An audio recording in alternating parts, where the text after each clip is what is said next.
శ్రీగురుభ్యో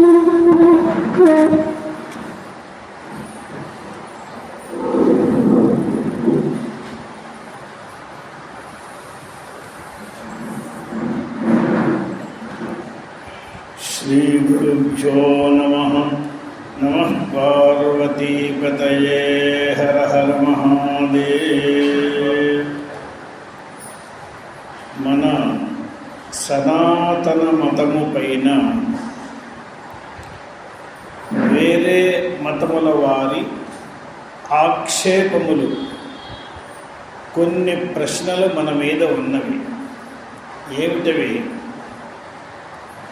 మీ మతానికి పేరు ఏమిటి అని ఒకటి, మీ మతాన్ని స్థాపించింది ఎవరు అని రెండు, మీ మతము ఏనాడు స్థాపింపబడింది అని మూడు. ఈ మూడు ప్రశ్నలకు ఇప్పుడు మనందరం మన మతం అనుకునేవాళ్ళం, మేమందరం దైవభక్తులు అనుకునేవాళ్ళం, దేవుడే మాకు గతి అనుకునేవాళ్ళం. ఈ మూడు ప్రశ్నలకు సమాధానం చెప్పడానికి తయారుగా ఉన్నామా? ఇది మన ఇంట్లో పిల్లవాడే మన అడిగాడు అనుకుందాం కశ్యప్.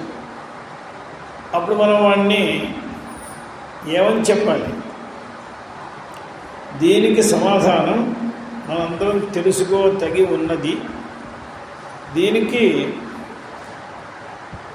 నిజానికి మన మతానికి ఒక పేరు లేని మాట సత్యం. కానీ పేరు లేకపోవడం మన మతానికి ఒక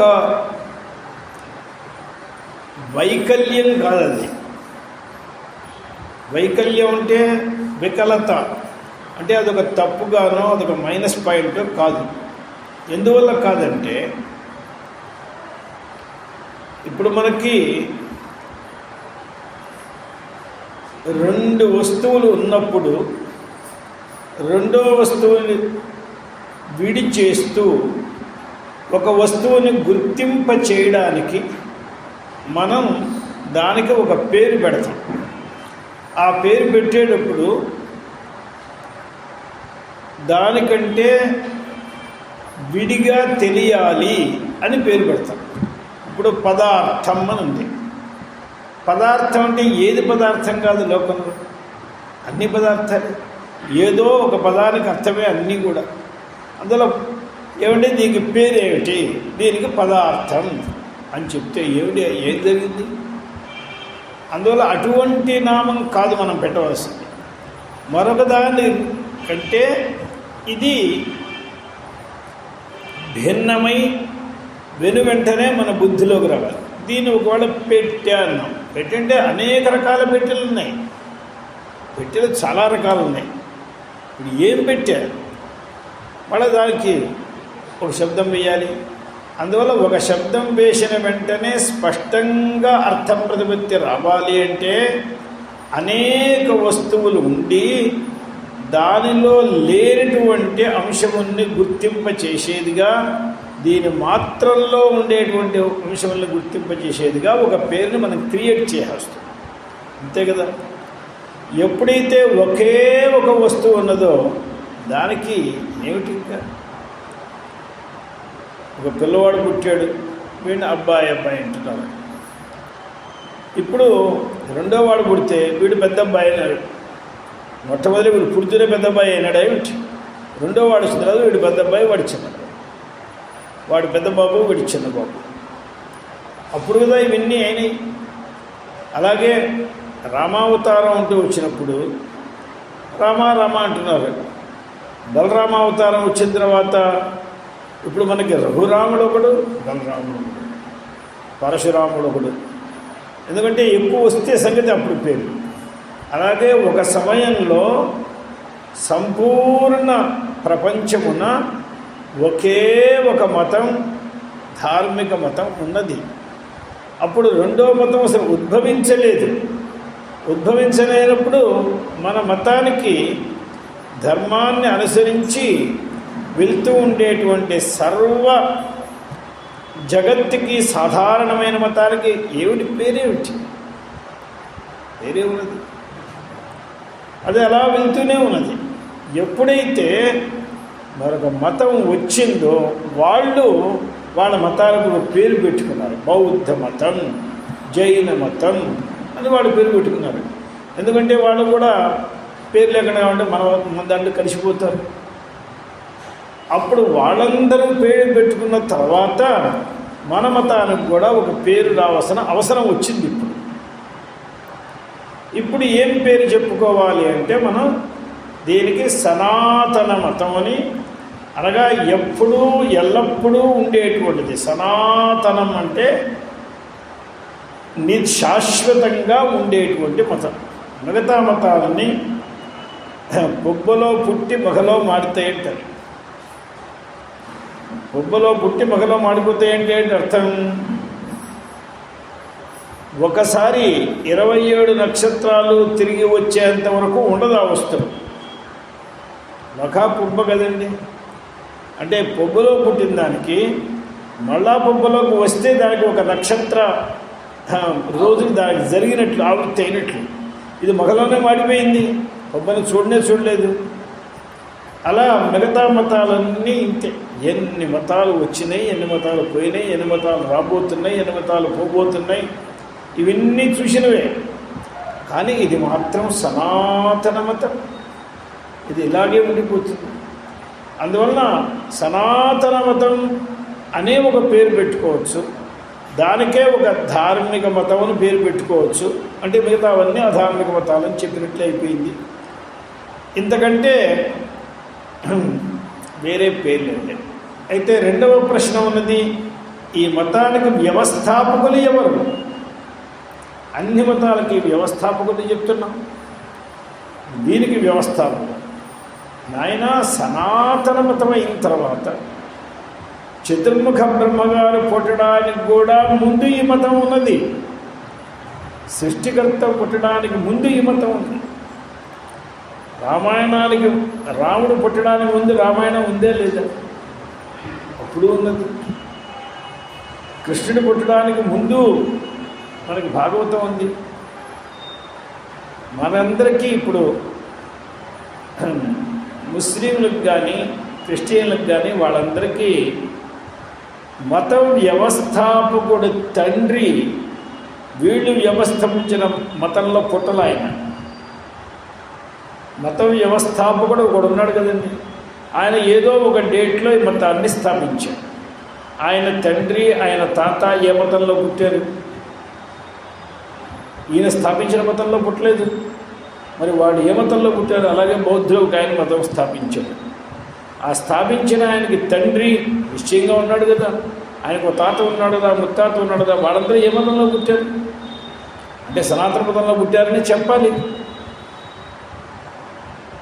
ఇలా చూసుకుంటూ పోతే అందరూ తింటారు. ఇప్పుడు సనాతన మతంలో మాత్రం కృష్ణుడు పుట్టిన తర్వాత ధర్మం పుట్టింది, రాముడు పుట్టిన తర్వాత ధర్మం పుట్టింది అని లేదు. అంతకుముందు ధర్మం ఉన్నది. రాముడి తండ్రి ధర్మాలు చేసే రాముడు పుట్టాడు. కృష్ణుడి తండ్రి కృష్ణ ధర్మ అనుష్ఠిస్తేనే రాముడు కృష్ణ అవతరించాడు. ఇలా ఎక్కడికి వెళ్ళినా అందరూ ధర్మానుష్ఠానం తప్పాలి. ఇక సనాతనంగా ఉండేదానికి వ్యవస్థాపకుడేవాడు, నిత్యమైన దానికి వ్యవస్థాపకుడేవాడు. ఒకవేళ మనం కూడా మనకి రుచిగా ఉండి మనం ఎవరినో ఒక వ్యవస్థాపకుని చెప్పుకోవాలి అనే దురద మనకు ఉంటే వ్యాసుల వారిని చెప్పుకోవాలి. ఇంతకు మించి ఏ ఒక్కరున్నో మనకు వ్యవస్థాపక పోస్ట్ తగ్గిన వాడు ఎవ్వరూ లేరు.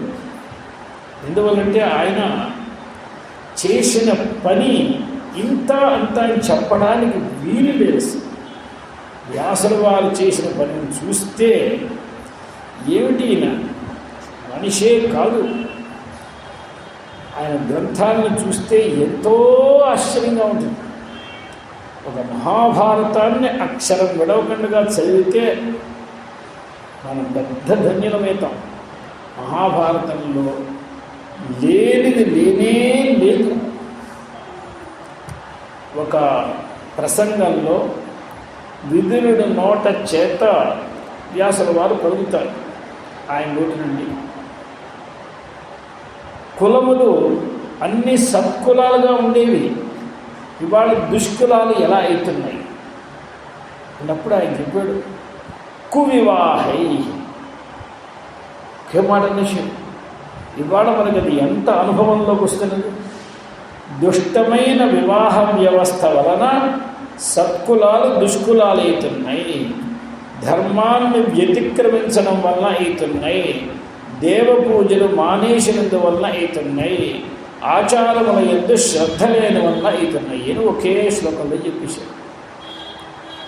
సత్కులం దుష్కులంగా ఎందుకు మారుతుంది అంటే మన ఆచారాలు ఏదో ఏవి తెలియని అమ్మమ్మ చేసేది నాయనమ్మ చేసేది మనం కూడా అలా చేస్తావా అనే ఆచారాన్ని ఎప్పుడైతే తోసిపుచ్చారో, దేవ పూజల్ని తోసిపుచ్చారో, ధర్మాన్ని అతిక్రమించారో కువివాహ. అక్కడ శబ్దం నాకు ఆశ్చర్యం. కువివాహై అన్నాడు వ్యాసుల వారి ప్రయోగం ఇది. కువివాహై అనడం వల్ల వివాహానికి మనవాళ్ళు ఎంత ప్రాధాన్యతనిచ్చారు. మనవాళ్ళు వివాహ వ్యవస్థలో డబ్బులు లేకపోయినా, నల్లగా ఉన్నా, పొట్టిగా ఉన్నా, పొడుగ్గా ఉన్నా, వరుడు కంటే పొడుగ్గా ఉన్నా చేసుకున్నారు, ఎలా ఉన్నా చేసుకున్నారు. కావడానికి కారణం ఏంటి? కులం మంచిది. స్త్రీ రత్నం దుష్కులాదపి అని, స్త్రీని ఒకదాన్ని, రత్నాన్ని ఒకదాన్ని దుష్కులం నుంచి కూడా మనం తీసుకోవచ్చు. రత్నాన్ని సముద్రం ఒడి నుంచి, సముద్ర మధ్యలోంచి తెచ్చేవాళ్ళు ముస్లింలు కూడా తీసుకొస్తారు, వాళ్ళ దగ్గర నుంచి కూడా మనం రత్నాన్ని తీసుకుంటారు. అయ్యో వాడు సాయిబు తెచ్చాడు కదా మన ఎటు చూద్దాం లేదు. స్త్రీని ఒకదాన్ని, దీని ఒకదాన్ని. దుష్కులం అంటే ఏమిటి అర్థం అక్కడ? దుష్కులం ఒకదానికి వాళ్ళకి ధనం ఉందా లేదా, అంతస్తు ఉందా లేదా అనే అక్కర్లేదు. మన ఇంటికి వచ్చిన తర్వాత మన పిల్ల, మనం కోటీశ్వరు అయితే ఆ పిల్ల కోటీశ్వరాలి. నిన్నటిదాకా ఏ పూలు పొడిచినా ఉండనివ్వండి, నాకేం తప్పలేదు. కానీ వాళ్ళ పరంపర ఆ ఇంటి పేరు, అయ్యో వాళ్ళైతే ఏమిటండి ఇంతే మనకు విచారం, ఏం చదువుకున్నది ఏమిటి, ఏం విచారం లేదు. ఇలాగే ఇప్పుడు కొత్తగా అందరూ జాతకాలు జాతకాలు జాతకాలు అంటున్నారు. ఇంతకుముందు ఎక్కడైనా జాతకాలు ఉన్నాయా? ఏ ఒక్క చోటైనా ఇప్పుడు ఇక్కడ ఉన్న వాళ్ళలో ఎవరినైనా అడగండి, మీ మామగారికి అత్తగారికి వివాహంలో జాతకాలు చూశారా? అంత కూడా అక్కర్లేదు, మీ వివాహంలో జాతకాలు చూశారా అని అడిగితే బయటపడిపోతున్న విషయం. అసలు జాతకాలే లేవు, జాతకాలే తెలియవు, టైంలే లేవు, ఉన్నా కూడా జాతకాలనే పట్టించుకోలేదు. ఓ మంచి ఇంట్లో పిల్లవాడు అంటే ఇచ్చేసారు, అలాగే మంచి ఇంట్లో పిల్ల ఉందంటే చేసాం. ఇవి సద్వివాహాలు. ఇప్పుడు కువివాహాలు. ఇప్పుడు జ్యోతిష్కులు ఎలా వచ్చారంటే 32 అంశాలు కలవాలి, 28 అంశాలు కలిస్తే వేరే వర్ణం దగ్గర కూడా వివాహం చేసుకోవచ్చు అని చెప్పేస్తున్నాం. ఎందుకంటే జాతకం పట్టు, వర్ణాలు పట్టు కాదు. ఇంత పిచ్చి మదం ఎక్కిపోతే మనం ఏం చేస్తాం? ఆశ్లేష పిల్లలకి ఎంతమంది వివాహాలైనాయి? ఒకళ్ళ ఇద్దరు ఆశ్లేష నక్షత్రం వస్తుంది. అదేమన్నా కువివాహమా ఏమిటి? ఇవాటికి కూడా అత్తగారులు వాళ్ళందరూ చాలా చక్కగా బతికున్నారు. ఆశ్లేష నక్షత్రం వాడు, మూలా నక్షత్రం వాడు ఏమైనారు? వాళ్ళ వివాహాలు జరగలేదా ఏమిటి? అలా ఇక్కడ ఏం లేదు. ఇది ఏమిటో దీన్ని కొత్తగా తెచ్చి అనగా వీళ్ళకి మన రాఘవనారాయణ శాస్త్రి గారు జ్యోతిషం బాగా చెప్పేవారు, వారు వాస్తు చెప్పేవారు. వాళ్ళకున్న పుస్తకాలు వేరు, వీళ్ళకున్న పుస్తకాలు వేరు. ఇప్పుడు ఆగ్నేయంలో వంట ఇల్లు ఉండాలి అనేది అందరికీ చెప్తున్న వాడు తెలిసినమాట. ఎవరికైతే తూర్పు వాకిలి ఇల్లు ఉందో వాడు ఎవడైనా ఆగ్నేయంలో వంట ఇల్లు పెట్టుకుంటాడా? ఎక్కడైనా పెట్టారా ప్రపంచంలో? మరి వాడు ఎక్కడికి వెళ్ళి పెట్టుకోవాలి? ఏ వాయువ్యంలో ఏ నైరుతిలో పెట్టుకోవాలి. ఆ పెట్టుకుంటే ఇప్పుడు ఇవాళ ఎవడైనా ఒప్పుకుంటాడు ఇవాళ జ్యోతిష్కుడు? ఇప్పుడు వాడు ఎక్కడ పెట్టుకోవాలి? ఒక శౌచాలయం అనేది వాడు ఈశాన్యంలో ఆగ్నేయంలో రావాలి, తప్పేది ఉంది. ఎందుకంటే ఇప్పుడు మన ప్రాచీన అగ్రహారాలన్నీ ఎలా ఉన్నాయి? రోడ్డు మీదకి ఏముంటుంది, లోపలికి ఏముంటుంది. ఇప్పుడు ఇవాళ రోడ్డు మీదకి వంట ఇళ్ళు వచ్చేసినాయి, మన ఎదురుకుండానే ఒక ఇల్లు ఉంది, రోడ్డు మీద కరెక్ట్గా ఇక్కడి నుంచి వంట ఇల్లు కనిపిస్తూ ఉంటుంది. ఎదురుకుండగానే అదేమిటంటే అది తూర్పు వాకి ఇల్లు, అది దాంట్లో ఆగ్నేయంలో చక్కగా వంట ఇల్లు కట్టించారు ఎదురుకుండగానే. ఇది ఇంతకుముందు ఎవడైనా చేశాడా? ఈ ఇల్లు పాత ఇల్లు నాకు తెలుసు, ఈ పాత ఇల్లు ఎలా ఉంది, అప్పుడు వెనకాలే ఉండేది. ఇప్పుడు అది వాస్తు కాదు, ఇదే వాస్తు. ఇప్పుడు ఎవడైనా చెప్పారు అసలు ఈ వాస్తు అంటే? దీని గురించి ఆయన చెప్పారంటే ఏం చెప్పారంటే అది చెప్పారంటే పైన ఏమంటాడు, నేను 50 ఏళ్ళు చూశాను, ఇంకేం మాట్లాడతాను. అత ఈ అంటే ఇప్పుడు ఈ విషయం ఎందుకు వెళ్తాను, వ్యాసుల వారు మాట్లాడని విషయం లేకుండా సమస్తం మాట్లాడి, ఇటు గీత ఆయనే చెప్పాడు, మరి వ్యవహారం ఆయనే చెప్తున్నాడు, సమస్తము ఆయన చెప్తున్నాడు. అందువల్ల వీరిని మన మతానికి సంస్థాపకులుగా తీసుకోవాలి. ఇక డేట్ అనేది నిత్యమైన రాదు, డేట్ ఏమిటండి?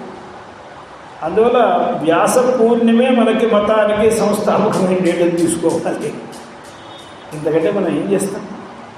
అందువల్ల వ్యాసో నారాయణో హరి, సాక్షాత్ నారాయణుడే వ్యాసుడై, ఆ నారాయణుడే ఇదంతా వ్యవస్థ చేశాడు. మనకి ఇప్పుడు వైశాఖ పూర్ణిమ వస్తుంది, విశాఖ అమావాస్య, జ్యేష్ఠ అమావాస్య తర్వాత అక్కడి నుంచి 15 రోజుల్లో ఆషాఢ పూర్ణిమ, అదే కదా వ్యాస పూర్ణిమ. అదే నెల 15 రోజులు ఉంది. మనం ఇవాళ నుంచే తొందరపడకుండా మనందరం వ్యాస పూర్ణిమను ఎలా కొండాలాడాలి, దాంట్లో కొండాడడంలో లౌకికమైన విషయాలు ఏం లేవు. ఏం చేస్తే వ్యాసుల వారికి మన మీద అనుగ్రహం కలుగుతుంది, ఆయన ఏం చేయమన్నారు అని వ్యాసుల వారి కొన్ని విషయాలను మనం తెలుసుకొని ఆ రోజున మనం ఏమేమి చేయగలమో చేసుకోవడం చాలా ఉత్తమమైన విషయం. ఎందుకంటే ఇవాళ రోజున ప్రపంచంలో రామనవమి, కృష్ణాష్టమి, గణేష్ చతుర్థి, దసరాలు ఇత్యాదులు కొంతమందికి పరిచయం ఉన్నాయి. అవి కూడా పరిచయం లేని వాళ్ళు కుశలప్రాయాలు చాలామంది ఉన్నారు. కానీ మన సంఘంలో ఇవి వ్యాస పూజకి మహత్తరం తెలియలేదు. ప్రతి ఇంట ఇవాళ వరలక్ష్మీ నోము అనగానే ఎంతో కొంత మన ఇంట్లో నిశ్చయంగా ఏదో జరుగుతున్నది, ఏదో కొంత జరుగుతుంది. ఎవరు ఎంత చేశారు అనేది వాళ్ళ వాళ్ళ శక్తిని బట్టి, ఓపికని బట్టి చేసుకుంటారు. కానీ వ్యాస పూజ అంటే అసలు ఏమీ తెలియట్లేదు. అది అలా ఉండకూడదు. వ్యాసుల వారి గురించి బాగా తెలుసుకుని మనందరం చక్కగా వ్యాస జయంతిని, వ్యాస ఉత్సవాన్ని, గురు పూర్ణిమను బాగా చేసుకోవాలి. కొంతమంది చేసుకునేవాళ్ళు ఉన్నారు, అదే బుద్ధ పూర్ణిమని, ఇప్పుడు వైశాఖ పూర్ణిమని, తర్వాత ఇంకొకళ్ళు కొంతమంది అదే రోజున ఏదో ఇంకొక ఉత్సవాన్ని ఏదో చేసుకుంటున్నారు. అలా కాకుండా మనం వ్యాస జయంతిని చక్కగా చేసుకోవాలి. దాని గురించి మనం నిదానంగా మాట్లాడుకుందాం. అంటే అసలు వ్యాసుల వారిని గురించి మనకు గొప్పతనం తెలిస్తే ఇక దానిపైన ఏం చేద్దాం ఏమిటని అనుకుంటే ఇలా మెల్లిమెల్లిగా దేశం అంతా సంక్రమిస్తుంది. ఏదో ఒకటి ఆరంభిస్తే కదండి, ఎవడు ఆరంభించకపోతే ఏం తెలుస్తుంది? ఇవాళ కాశీకి వాసం చేయాలని వచ్చేవాళ్ళు సుమారుగా 100ల సంఖ్యలో ఉన్నారు. ఈ సంఖ్య ఎలా వచ్చింది? అందరికీ విషయం తెలియదు. వాళ్ళు చేశారండి, వీళ్ళు చేశారండి, అందుకోసమే చేస్తున్నారు. ఇక్కడ ఏమిటో వాసన చేస్తే విశేషం ఏమిటో అన్నీ అందరికీ తెలియవు. కానీ అందరూ చేశారు, మనం చేద్దాం. గతాన్ని గతికో లోకహారి శాస్త్రం. అందువల్ల ఒకవేళ మంచి వాళ్ళని అనుసరిస్తే అది మంచిదే, తెలియకపోయినా కూడా. అలాగే ఈ వ్యాస పూజన గురించి కూడా సర్వథా తెలియదు లోకానికి నేను చెప్పను, తెలుసు. కానీ కొంతమంది అభిప్రాయం అంటే ఇదేదో సన్యాసుల వరకు పర్యాప్తము, వ్యాస పూజ అనేది వారు చేసుకుంటారు, మనకేమి సంబంధం లేదు. వ్యాసుల వారు అన్ని ఆశ్రమాల వారికి, అన్ని జాతుల వారికి, అన్ని రకాల ప్రాణులకి గురువులే ఆయన్ని మనందరం పూజ చేసుకోవాలి. సన్యాసులు చేసేటువంటి పూజ ఒక విశేషమైన పూజ, అది వాళ్ళు చేసుకుంటారు. మిగతా వాడికి ఉండే పూజలు మిగతా వాడు చేసుకోవాలి. దాని గురించి ప్రస్తావం మనం తర్వాత విస్తారంగా నిదానంగా కాలక్రమేణా 15 రోజుల్లో మాట్లాడుకుని నిర్ణయించుకుంటే అక్కడి నుంచి 4 రోజుల్లో బాగా చూసుకోవచ్చు. ఈనాడు మనం ఏకభక్తిపదర్చిత అనేటువంటి నామం అయిన తర్వాత ఏకాగ్రచిత్త నిర్ధ్యాత అని రేఫం ఉన్న పాఠం. రేఫం అంటే రా అని అర్థం, రకారం అని అనకూడదు. అకారం కకారం అన్నట్లుగా రకారం అని అనకూడదు, రేఫం అనాలి. అందువల్ల నిర్ధ్యాత అనేటువంటిది ఒక పక్షం, అథవా నిధ్యాత అని కూడా ఒక పక్షం ఉంది. అంటే దీంట్లో 2 రకాల పాఠాలు దొరుకుతున్నాయి. నిర్ధ్యాత అని ఒకటి, నిధ్యాత అని ఒకటి. 2 రకాల పాఠాలు కూడా శంకరాచార్యుల వారు రెంటిని అంగీకరించారు. ఇక్కడ శంకర భగవత్పాదులు మనకు చాలా తెలియచేయాలి అని ఆయన ఒక అనుగ్రహాన్ని పురస్కరించుకొని వారి లేఖనిని చాలా గొప్పగా ఇక్కడ నడిపించారు. ఎందుకంటే చూడండి, ఈ నామానికి ఎంతవరకు శంకర భాష్యం ఉన్నదో చూడండి.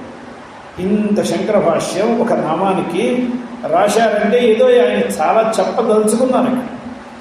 ఎంతో ఈ పిల్లలకు చెప్పాలి అని ఆశ ఉన్నది ఆయన. ఆయన చెప్పేదాన్ని మనకు ఎంత అర్థమవుతుందో మనం చూసుకుందాం. ఇప్పుడు ఏక అగ్ర చిత్త, ఇంతవరకు చూసుకుంటే ఏకాగ్ర చిత్తులు అని అర్థమైంది. ఏకాగ్ర చిత్తుల చేత అమ్మవారు నిర్ధ్యాతమైనది అథవా నిధ్యాతమైనది, ఇది అర్థం. ఇప్పుడు ఏక అగ్ర చిత్త ఈ 3 శబ్దాల్లో మొట్టమొదలు ఏక అనే దానికి అర్థం ఏంటంటే ఒకే రకమైనటువంటిది అని అర్థం. ఏక అనే దానికి ఐక్య రూపం అనగా మొదటి క్షణంలో ఉన్న రూపం వేరు, 2వ క్షణంలో ఉన్న రూపం వేరు, 3వ క్షణంలో ఉన్న రూపం వేరు అని కాకుండా సర్వత్ర ఒకే రూపమైనటువంటిది, తేడా ఏమీ లేదు. ఐక్య రూపం, ఏక అనే శబ్దానికి ఐక్య రూపం. ఇక దీని తర్వాత అంటే చిత్తానికి చిత్తం అంటే మనస్సు మాట. మనస్సు ఏం చేస్తుంది? ఏదైనా ఒక విషయాన్ని దాన్ని ఆలంబనం చేసుకుని ఇక చింతన ఆరంభిస్తుంది. మనస్సులో నేనేదో చింతిస్తున్నాను, అరే ఏ విషయం? ఆ విషయమేం లేదు, అలా ఎక్కడైనా ఉంటుందా? విషయం లేకుండా ఎలా చింతన చేస్తాడు? ఏదో ఒక విషయం ఉండాలి. ఆ విషయాన్ని చింతన చేసేటప్పుడు నేను ఒక క్షణంలో ఒక రకంగా చింతన చేయడం, పై క్షణంలో మరొక రకంగా చింతన చేయడం, ఆపై క్షణంలో ఇంకో రకంగా చింతన చేయడం, ఇలా చేస్తూ ఉంటే అది దానికి నిర్ణయం రాదు. అదే రకంగా చింతన చేస్తూ ఉంటే దానిలో నిర్ణయం వస్తుంది. అగ్రం అనే దానికి అర్థము ఆలంబనము, సహాయము అని అర్థం. ఇప్పుడు మనందరం లోకంలో వాడుతూ ఉంటాం ఏకాగ్ర దృష్టి అని మనం వాడతాం. ఏకాగ్ర దృష్టి అంటే అగ్ర అంటే ఏమిటో అర్థం అంటే మనకు కోపం వస్తుంది. ఎందుకంటే సమాధానం మనకు తెలియదు కదా. ఏకాగ్ర దృష్టితో ఉండు అంటే ఆ పిల్లవాడు అగ్రం అంటే ఏమిటి, చివర మొదల అని అడిగాడు అనుకోండి, ఈ ప్రశ్నకేం తక్కువ లేదు అనుకోవచ్చు. ఇప్పుడు సమాధానం ఏమిటి? సమాధానం మనకేం తెలియదు. ఈయన రాస్తున్నారు అగ్రం అనే దానికి ఆలంబనం, అది విషయ. ఏ విషయాన్ని ఆలంబనం చేసుకుని మనస్సు ఉంటుందో దానిలో ఆ రూపాలు మారవు. ఇప్పుడు మనం ఏం చేస్తూ ఉంటాం, ఈ పుస్తకాన్ని ఆలంబనంగా తీసుకుని చదువుతాం. మొదటి క్షణంలో ఒక అక్షరం, 2వ అక్షరంలో 2వ అక్షరం, 3వ అక్షరం, అలా వెళ్తూ ఈ పేజీ ఆ పేజీ ఆ పేజీ ఆ పేజీ వెళ్తూ ఉంటే మనస్సుకి కొత్త విషయం వస్తున్న దగ్గర నుంచి సంతోషంగా. కానీ ఒకే అక్షరాన్ని 1,00,000 సార్లు చదవమంటే బోరు కొడుతుంది. ఒకే అక్షరాన్ని, ఇదే కదా జపం అంటే. జపం అంటే ఏమిటి? ఒకే అక్షరాన్ని మళ్ళా తిరిగి చెప్తూ ఉండండి. అప్పుడుది ఏకాగ్రమవుతుందన్నమాట. ఒకే విషయాన్ని ఆలంబనం తీసుకుంటే. ఎందువల్ల అలా చేయాలి అంటే దానిని మర్చిపోకుండా ఉండాలి అంటే ఒకే దీన్ని చిన్నప్పుడు మన చేత ఎక్కాలి ఎన్నిసార్లు చదివించాం, అప్పుడు దానివల్ల ఇవాళ కూడా ఇంకా మర్చిపోలేదు, అలాగే ఉన్నాం. అలా చేయకుండా ఉంటేవాడు ఒకసారి వదిలేశారు ఆయన అది అన్నట్లయితే ఇవాడు ఏమన్నా గుర్తురావట్లేదు. క్యాల్కులేటర్, ఇప్పుడు మన క్యాల్కులేటర్ కంటే ముందు మనం చెప్పడానికి తయారు. వాడు క్యాల్కులేటర్ ఓపెన్ చేసే లోపల మనం చెప్పేస్తాం. దానికి కారణం మనకి 20 దాకా మనకు వచ్చు. ఆ రోజున అధ్యయనం చేశాం, అది అట్లా అభ్యాసం చేశాం, మర్చిపోవడానికి వీలు లేకుండా అభ్యాసం చేశాం. అందువల్ల ఏకం అంటే ఐక్య రూపం, అగ్రం అంటే ఆలంబనం విషయ. ఏ విషయాన్ని ఆలంబనం చేసుకుని ఇది చింతన చేస్తుందో అది ఒకే విషయం. అంటే దీనికి అర్థం రాస్తున్నారు ఆచార్యుల వారు. విజాతీయ ప్రత్యయ తిరస్కార పూర్వక సజాతీయ వృత్తి కాభి. తర్వాత చూద్దాం. అంటే వేరే వేరే రకమైనటువంటి రూపాలని తిరస్కరించి సమానమైన రూపాన్ని అనువృత్తి చేయాలి. అంటే ఇప్పుడు అంటే నిరంతర వ్యాప్తి విషయీకృత చైతన్యం. ఆ చైతన్యంలో నిరంతరము ఒకే విషయం ఉంటుంది. నిరంతరం అనే శబ్దానికి అర్థం మనం ఎల్లప్పుడూ అని అర్థం చెప్తాం కదా. నిరంతరం అంటే అంతరం అంటే మధ్య అని అర్థం.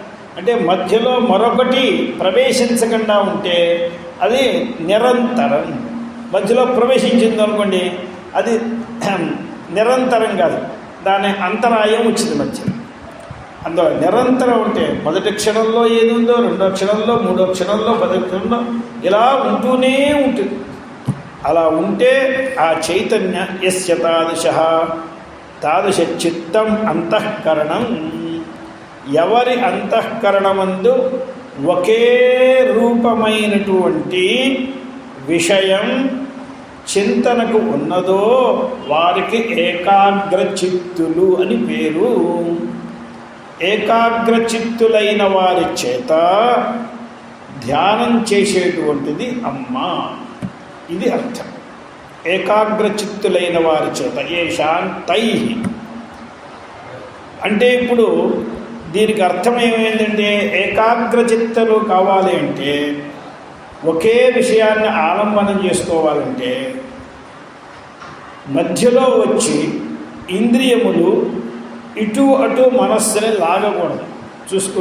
చూడక్కడ పక్క ఇంట్లో ఏదో వేపుడు చేస్తున్నట్టున్నారే అని ఈ ఘ్రాణేంద్రియం వచ్చి మనస్సుకి తెలుపుడు చేసిందంటే ఇది కాస్త పారిపోతుంది.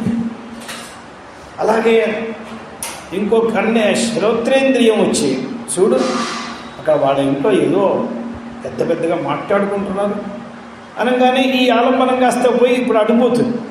ఈ ఇంద్రియాలు ఇటు అటు పీకుతూ ఉంటాయి. బహ్వ్య సపత్న ఇవ గేహపతిని లుటంతి అన్నారు. అంటే ఒకే భార్య ఉన్నవాడు ఎన్ని కష్టాలు అనుభవిస్తున్నాడో వాడి హృదయానికి వాడికి తెలుసు. బయటికంతా చాలా బాగా ఉన్నాం, ఫైన్, ఇవన్నీ చెప్తూ ఉండొచ్చు, కానీ వాడి హృదయంలో వాడికి తెలుసు. ఇట్టివాడికి ఎవరికైనా 2, 3, 4, 5 ఇలా అయినారంటే ఇక వాడికి నరకం అంటూ ఇంకోటి ఏమైనా ఉంటుందా? ఇదే నరకం వాడికి. అలాగే ఇప్పుడు ఈ మనస్సు అనేవాడికి 5 ఉన్నారు, ఇటు ఒడ్డు లాగేవాడు. ఇదిగో నా మాట విన, నా మాట విన, చెవంటుంది నా మాట విన, ముక్కంటుంది నా మాట విన, కట్టుంటే నా మాట, ఇటు రూపం చూడు, అడి శబ్దం చూడు. వీడు దీంట్లో పిచ్చెత్తిపోయి జాగ్రత్త దశలో ఎంత కష్టపడి వింటూనే నిద్రలోకి పోతాడు, నడుస్తూ నిద్రలోకి పోతాడు, తింటూ నిద్రలోకి పోతాడు. ఇక నా వల్ల కాదు, వీళ్లతో తట్టుకోవడం నా వల్ల కాదని జారిపోతున్నాడు. అందువల్ల ఇప్పుడు ఏం చేయాలి? వీళ్ళందరినీ దూరంగా పెట్టి వాడు ఉండాలి. అప్పుడు కానీ ఏకాగ్రచిత్తుడు కాడు. ఏకాగ్రచిత్తుడు కావడానికి రాశారు పైన పంక్తి. యమ నియమాసన ప్రాణాయామ ప్రత్యాహార ధారణ ధ్యాన సమాధీనాం పరిపాకాతిశయేన. ఇవన్నీ నేర్చుకుంటే కాదు, ఇవన్నీ బాగా అభ్యాసమై పరిపాకాన్ని పొందాలి. అంటే బాగా తెలిసంటే నిద్రలో కూడా యమనియమాసనాలు ఉంటాయి. వాడు ఎవరితో మాట్లాడుతున్నా కూడా దీంట్లో దీని పని జరిగిపోతూ ఉంటుంది. అది పరిపాక అతిశయేన పశ్చాత్ సంపద్యమాన అసంప్రజ్ఞాత సమాధి. ఆ అసంప్రజ్ఞాత సమాధికి 3 స్టెప్పులు ఉన్నాయి. మొట్టమొదటి ఒక స్టెప్ ఉంటుంది. దానిలో ఇప్పుడు కొన్ని చోట్లకి మనం వెళ్తే మన నేల మీద కూర్చోబెడతాం. ఇంకొంచెం మన యోగ్యత ఎక్కువై డబ్బులు ఎక్కువ ఇస్తే మంచి కుర్చీల్లో కూర్చోబెడతారు. ఇంకా కూడా ఎక్కువైతే ఏసీ ఏసీలో కూర్చోబెడతారు. ఇలా భూమిక అంటే ఆ స్టెప్పులు చాలా రకాలుగా ఉంటాయి కదా. ఈ అసంప్రజ్ఞాత సమాధి వచ్చినటువంటి మహాత్ములకు 3 రకాల భేదాలు ఉన్నాయి. ఇప్పుడు మొట్టమొదటి మనకేం కాదు ఈ 3 రకాల భేదాలు. ఏకాగ్ర చిత్తత బాగా అలవాటైపోయి ఎంతో చాలా పెద్ద అలజడిలో ఉన్న క్షణంలో వాడు ఏకాగ్రచిత్తుడైపోతాడు. క్షణంలో ఏకాగ్రచిత్తుడు కావడం అంటే అంత ఆశ్చర్యం. మీరు చూడండి, 2 కోతులు 2 చెట్ల పైన చిన్న కొమ్మని పట్టుకుని ఆ 2 యుద్ధం చేస్తూ ఉంటాయి. ఆ యుద్ధం చేసేప్పుడు ఇది ఎగురుతుంది, అది ఎగురుతుంది. ఒక పక్క ఎగురుతూ దాన్ని ముష్టితో యుద్ధం చేస్తూ ఇంకో పక్క ఏదో ఒక కొమ్మను పట్టుకుంటుంది. ఇప్పుడు మనం బుద్ధి అంతా అక్కడే పెట్టినా కూడా మనం కొమ్మను పట్టుకోలేము. దీనికి బుద్ధి అక్కడ లేదు అసలు. దీన్ని ఓడించడంలో ఉన్నది, దీని యుద్ధంలో ఉంది. ఈ యుద్ధం భూమి మీద కాదు, అంతరిక్షంలో యుద్ధం. ఇది ఈ చెట్టుపై, ఇది ఆ చెట్టుపై. ఇక వీళ్ళిద్దరూ కొట్టుకుంటూ ఇద్దరు కింద పడరు. గంట సేపు యుద్ధం చేసినా వీళ్ళిద్దరూ ఏదో ఒక చెట్టు, ఏదో కొమ్మని, ఈ కొమ్మని ఆ కొమ్మని, ఆ కొమ్మని కొమ్మని ఎంత స్పీడ్గా చేస్తారంటే ఆశ్చర్యం వేస్తుంది. ఇంత స్పీడ్లో కూడా దాని అభ్యాసం తప్పలేదు. నాకేదో పెద్ద కొమ్మే కావాలని లేదు.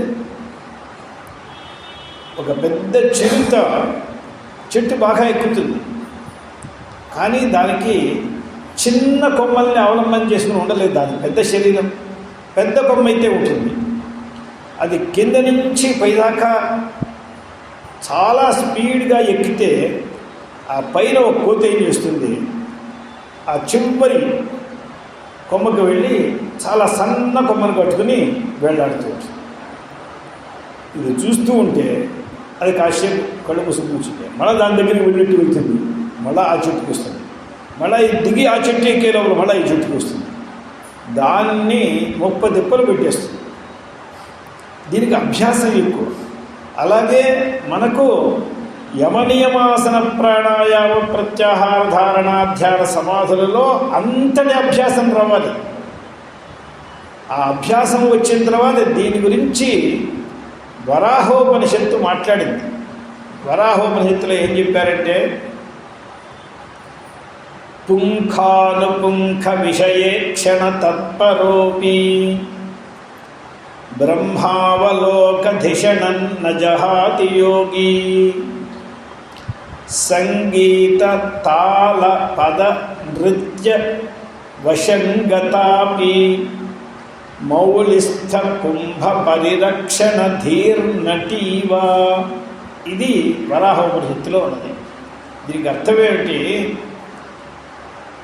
ఒక నాట్యం చేసేటువంటి ఒక బాలిక తను పాటలు వింటూ ఉండాలి. తాళానికి అనుసరించి కాళ్ళతో సరిగ్గా తాళం వేస్తూ ఉండాలి. అర్థాన్ని తెలుసుకొని ముద్రలు చూపిస్తూ ఉండాలి. ఆ ముద్రలు చూపించేటప్పుడు కొన్ని భావాలని కళతో చూపించాలి. మెడకాయని ఇటు అటు తిప్పుతూనే ఉండాలి. తన శరీర మధ్య భాగాన్ని తిప్పాలి. శరీరంలో అన్ని చోట్ల అవయవముల్ని కదలుస్తూనే ఉండాలి. ఒక పళ్ళెల్లో మాత్రమే నిల్చుని ఆ పళ్ళాన్ని ఇటు అటు జరుపుతూ నృత్యం చేస్తూ ఉండాలి. నెత్తి మీద కొండపైన కొండ ఉంటాయి.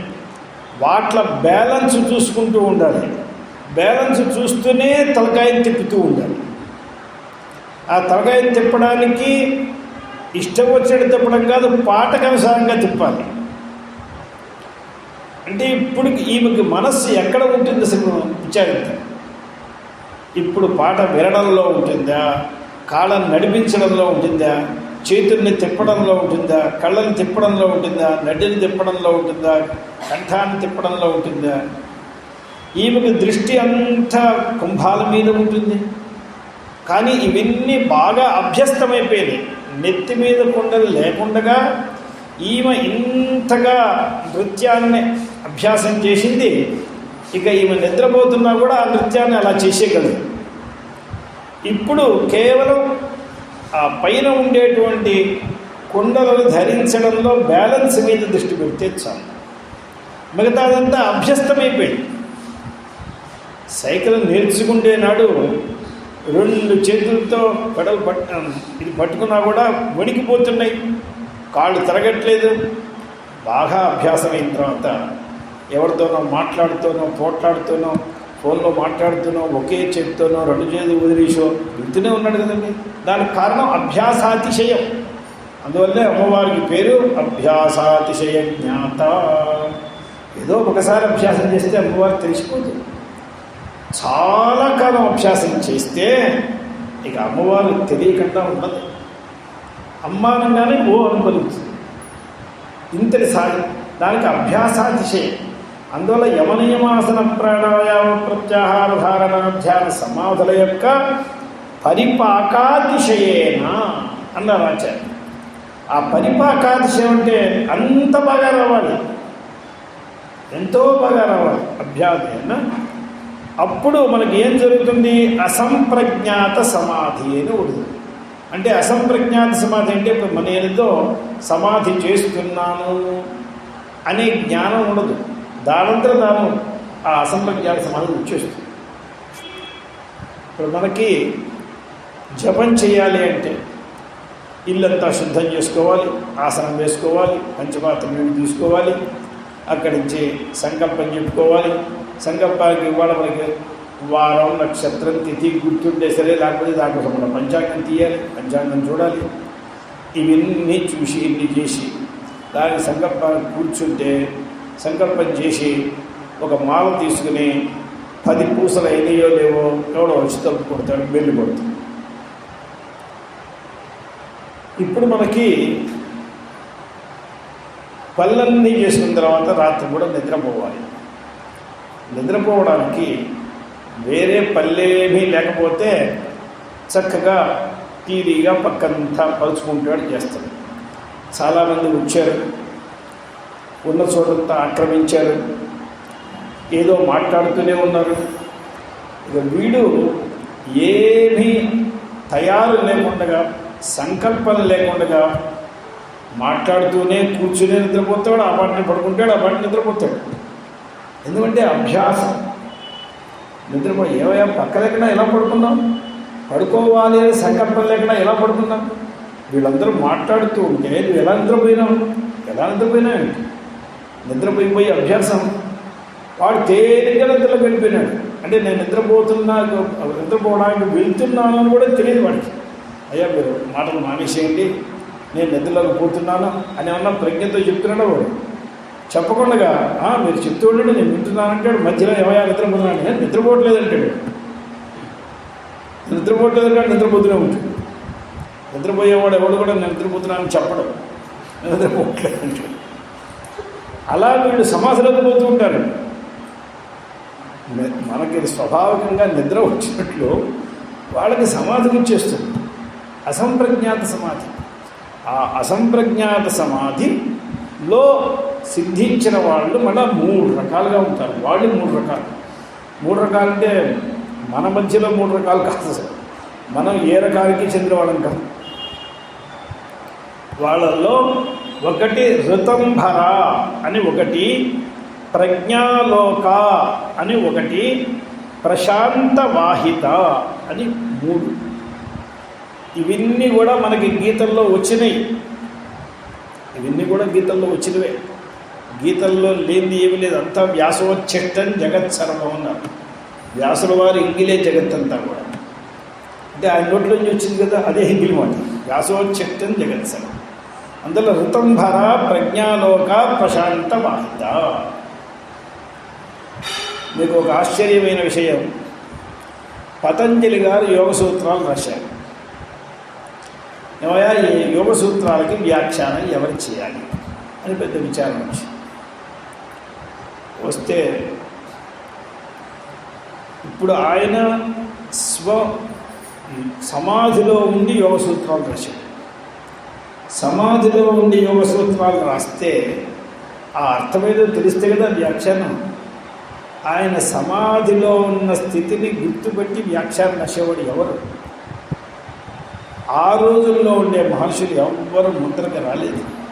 అందరూ పెద్దవాళ్ళే, అందరూ విశారదులు, అందరూ విచక్షణలు, అందరూ గొప్పవాళ్ళే. ఎవడు ముందుకు రాలేదు. వ్యాసుల వారు ముందుకు వచ్చి భాష్యం చేశారు. అంటే వ్యాసుల వారు మూల గ్రంథకర్తమే కాకుండా వ్యాఖ్యాకర్త కూడా. పతంజలి భాష్యానికి, పతంజలి సూత్రాలకి, యోగ సూత్రాలకి వ్యాస భాష్యం ఉన్నది. వ్యాసుల వారు భాష్యం రాశారు.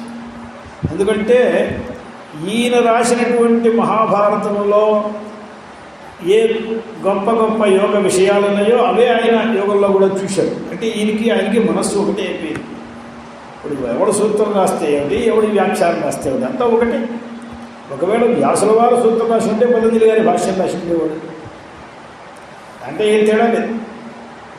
కూర అన్నీ ఒకళ్ళు వండేస్తే తిరగమూతలన్నీ ఒకటి పెట్టేస్తారు. దీంట్లో ఏం పెద్ద తేడా ఏం లేదు.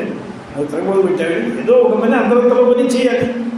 అలాగే వ్యాసుల వారు, పతంజలి అలాగే అనుకున్నారు.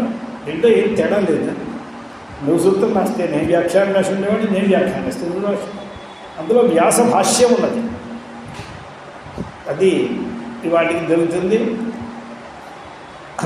అందువల్ల ఇవి యోగ సూత్రముల్లో ఈ పేర్లన్నీ వచ్చినాయి. కానీ ఇదే స్థితిని గీతల్లో చెప్పారు. ఈ పేర్లతో చెప్పలేదు. ఈ పేర్లు అక్కడ, ఈ పేర్లన్నీ యోగ సూత్రాల్లో పెట్టారు. ఋతంభర, ప్రజ్ఞాలోక, ప్రశాంతవాహిత. అంటే ఇప్పుడు ఇవన్నీ ఎందుకు మనకి చెప్తున్నారు? అయినా ఏకాగ్ర చిత్తులైన వారు 3 స్టేజీల్లో ఉంటారు. ఆ 3 స్టేజీలో ఉన్న వాళ్ళ చేత అమ్మ పూజింపబడుతూ ఉంటుంది. ఇది కదా ఇప్పుడు ఈ నామానికి అర్థం. ఆ 3 స్టేజీలు ఏమిటో చెప్పాల్సింది. దాంట్లో ఋతంభర అనే దానికి అర్థం రాస్తున్నారు. మనకి సత్యం అని ఒక శబ్దం మనందరికీ పరిచయం. దానికి ఆపోజిట్ అసత్యం. కానీ మరొక శబ్దం కూడా ఉంది, అనృతం. ఈ అనృతం అనే శబ్దం ఎలా వచ్చిందండి? సత్యం అనే దానికి అసత్యం అనే బాగుంది. అనృతం ఏమిటి అంటే దీనికి అర్థం ఏమిటి? అనృతానికి ఆపోజిట్ ఒక శబ్దం ఉండాలి. ఇప్పుడు అసత్యానికి ఆపోజిట్ సత్యం అవుతుంది. అలాగే అనృతానికి ఆపోజిట్ ఋతం. ఇది కదా, ఋతం అని అంటే అది అనృతం అవుతుంది. సత్యం అని అంటే అసత్యం. ఇప్పుడు సత్యానికి ఋతానికి తేడా ఏమిటి? సత్యం అనేది ఒక శబ్దం, ఋతం అనేది ఒక శబ్దం. ఈ 2 పర్యాయ శబ్దాలా లేకపోతే అర్థభేదం ఉన్నదా అనేది ఒకటి గ్రహించాలి. దీనిలో సత్యం అనేది ఏమిటంటే చూచిన దాన్ని చూచినట్లుగా చెప్పినట్లయితే సత్యం అని పేరు. ఋతం అనేది ఏమిటంటే చూచిన దాన్ని చూసినట్టు చెప్తే అది కాదు సత్యం, అది కాదు ఋతం. ఉన్నదాన్ని ఉన్నట్లుగా చెప్తే అది ఋతం. ఈ రెండుకి తేడా ఏమిటని, అక్కడ ఏదో తాడు ఉన్నది, అది నేను పాము అనుకున్నాను, నేను అందరికీ చెప్పాను మీరు సావధానంగా ఉండండి, అక్కడ పాము ఉన్నది. ఇది ఇప్పుడు సత్యమేది, కానీ ఇది ఋతం కాదు. ఎందుకంటే అక్కడ ఉన్నది తాడు అనే విషయం నాకే తెలియదు. అంటే నేను ఉన్నదాన్ని నేను గ్రహించలేదు. ఎవడైతే మీరందరూ వెళ్ళవలసి ఏం భయపడక్కర్లేదు, అక్కడ ఉన్నది పామే కాదు అది తాడు అని చెప్పాడు ఆయన, ఋతం చెప్పినట్లయితే. అలా చెప్పకపోతే అనృతం.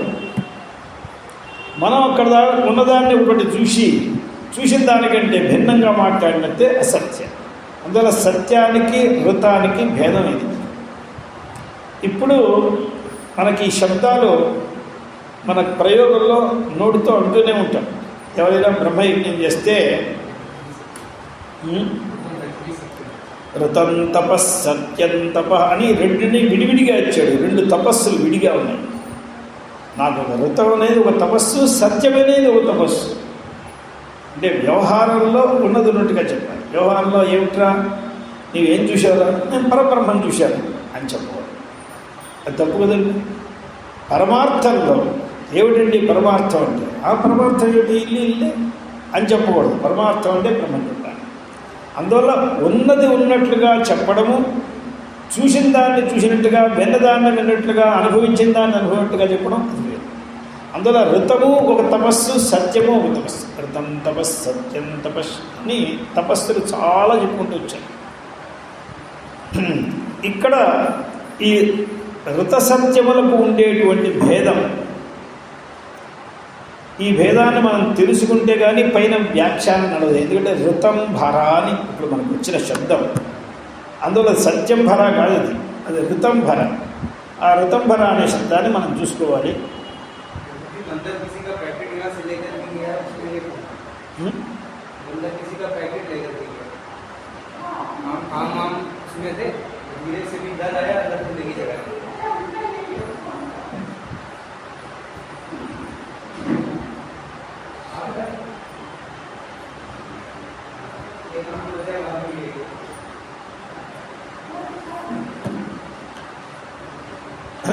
అతః ఋతం మనందరం కూడా భోజనం చేసేటప్పుడు ప్రొద్దున కానీ అథవా సాయంకాలం కానీ 2 శబ్దాలు చెప్తాం. సత్యం ఋతం, ఋతం సత్యం. ఎందుకంటే మనకేం భోజనంలో పని లేదు. సత్యంత్వా ఋతేన పరిశించామి, ఋతంత్వా సత్యేన పరిశించామి. అంటే పెద్ద రాజకోటలకు అగడ్తలను ఉంటాయి. అగడ్తలంటే ఎవరు శత్రు సైన్యాలు ఆక్రమించడానికి వీలు లేకుండా నీళ్లతో అగడ్తలు ఉంటాయి, అగ్నులతో అగడ్తలు ఉంటాయి, సైన్యాలతో అగడ్తలు ఉంటాయి, వీడిగా ఉంటాయి. ఇప్పుడు మనం భోజనం చేసేటప్పుడు ఈ భోజనం మన శరీరంలో ఉన్న అన్ని అవయవములకు శక్తినివ్వాలి. ఏ అవయవానికి తక్కువ కాకూడదు. గోళ్ళు కూడా పెరగాలి. గోళ్ళు పెరగకపోతే అదో రోగం. రోమాలు రావాలి అంటే దానికి కూడా ఈ భోజనం నుంచే శక్తి రావాలి. ఈ శక్తి వచ్చేటప్పుడు అన్నిటికంటే ప్రధానమైనది బుద్ధి, అది కూడా పెరగాలి. ఆ బుద్ధి శక్తిని పెంచేటువంటి ఒక రసం అన్నంలో ఉన్నది. ఆ బుద్ధి శక్తిని పెంచినప్పుడు అది సత్యాత్మకమైన బుద్ధి అథవా ఋతం అని చెప్పేటువంటి బుద్ధి కూడా కావచ్చు. నేను చూశానండి, ఎర్రగా చూశాను, ఎర్రగా తెలుసుకున్నాను. నల్లగా ఉన్నవన్నీ నల్లగా కావుంటాయి. ఎందువల్ల కావుంటే ఎరుపు బాగా ముదిరిందనుకోండి నల్లగా కనిపిస్తుంది. అది నలుపు కాదు, అది ఎరుపు, ముదిరిన ఎరుపు. అది ముదిరిన ఎరుపు నలుపుగా కనిపిస్తే అది నల్లదని మనం అంటే అది సత్యం, కానీ అది ఋతం కాదు. అందువల్ల ఇప్పుడు సత్యంతో మనకి లోకల్లో ఇలా కూడా జరిగిపోతుంది. కానీ మనం ఎందుకు పుట్టామో ఆ ప్రయోజనం సిద్ధించదు, దానికి ఋతం కావాలి. అందువల్ల ఇప్పుడు మనం ఏం చేస్తున్నామో ఈ అన్నం ద్వారా చాలా సుసూక్ష్మమైన రసం బుద్ధిని పెంచుతుంది. అదే మనకు ముఖ్యం. జ్ఞాన వైరాగ్య సిద్ధ్యర్థం భిక్షాన్ దేహిచ పార్వతి. భిక్షను మనం ఎందుకు అడుగుతున్నాం? ఏదో కండలు పెరగడానికి, యువకులు పెరగడానికి, ఏదో శరీరంలో ఈ పుష్టి పెరగడానికి, ఇవన్నీ వాటిలంతా వచ్చి తీరుతాయి. ఎందువల్లంటే ఆ సుసూక్ష్మమైన రసం మనకి అందేటప్పుడు స్థూల రసం అంతకన్నా ఎక్కడికి పోతుంది? వస్తాయి. దీని గురించి ఒక ఆపస్తంభ మహర్షి ఒక మాట చెప్పాడు. మన ఇంట్లో మంచి మామిడి చెట్టును వేశాం. ఏదో రోజు పప్పులో వేసుకోవచ్చు మామిడికాయలు, కాస్త పచ్చడి చేసుకోవచ్చు, తర్వాత పండితే హాయిగా పండి తినచ్చు, ఎవరికైనా ఇవ్వవచ్చు అనే దృష్టితో మామిడి చెట్టు వేసాం. వేస్తే ఆ మామిడి చెట్టు చాలా విస్తృతమవుతుంది. ఆ విస్తృతమైన మామిడి చెట్టు ఇంట్లో ఉంటే ఛాయలు ఇవ్వకుండా మానేస్తుందా? నేను ఛాయ్ కోసం వేయలేదండి, నాకు పండ్లు మాత్రం చాలు, ఛాయ్ నాకు అక్కర్లేదండి పోతుందా? అలాగే సుగంధం రాకుండా ఉంటుందా? అది మంచిగా పూసిన తర్వాత, మంచిగా పండు పండిన తర్వాత ఆ సుగంధం రానే వస్తూ ఉంటుంది. అందువల్ల ఛాయా గంధం ఇది బై ప్రొడక్షన్. ఇది మనం దీనికోసం పెట్టలే, కానీ వచ్చి తీరుతాయి. మనం ఫలాల కోసం పెట్టాం, ఫలాలు వస్తాయి, ఇవి వస్తాయి. అలాగే మనం జ్ఞాన వైరాగ్య సిద్ధి వరకు భోజనం చేస్తే మన శరీరంలో ఆరోగ్యము, పుష్టి అన్నీ వస్తాయి. క్షుదపాయ, తుష్టి, పుష్టి, క్షుదపాయ అని 3 ప్రయోజనాలు భోజనానికి. మన శాస్త్రం చదువుకున్న వాళ్ళకి తెలియని విషయం ప్రపంచంలో ఎవరికీ తెలియదండి. ఎందుకంటే వ్యాసుల వారిని గురువుగా పెట్టుకుని కూర్చున్నాం మనం, ఇంతే విశేషం. ఇది మన గొప్పతనం కాదు.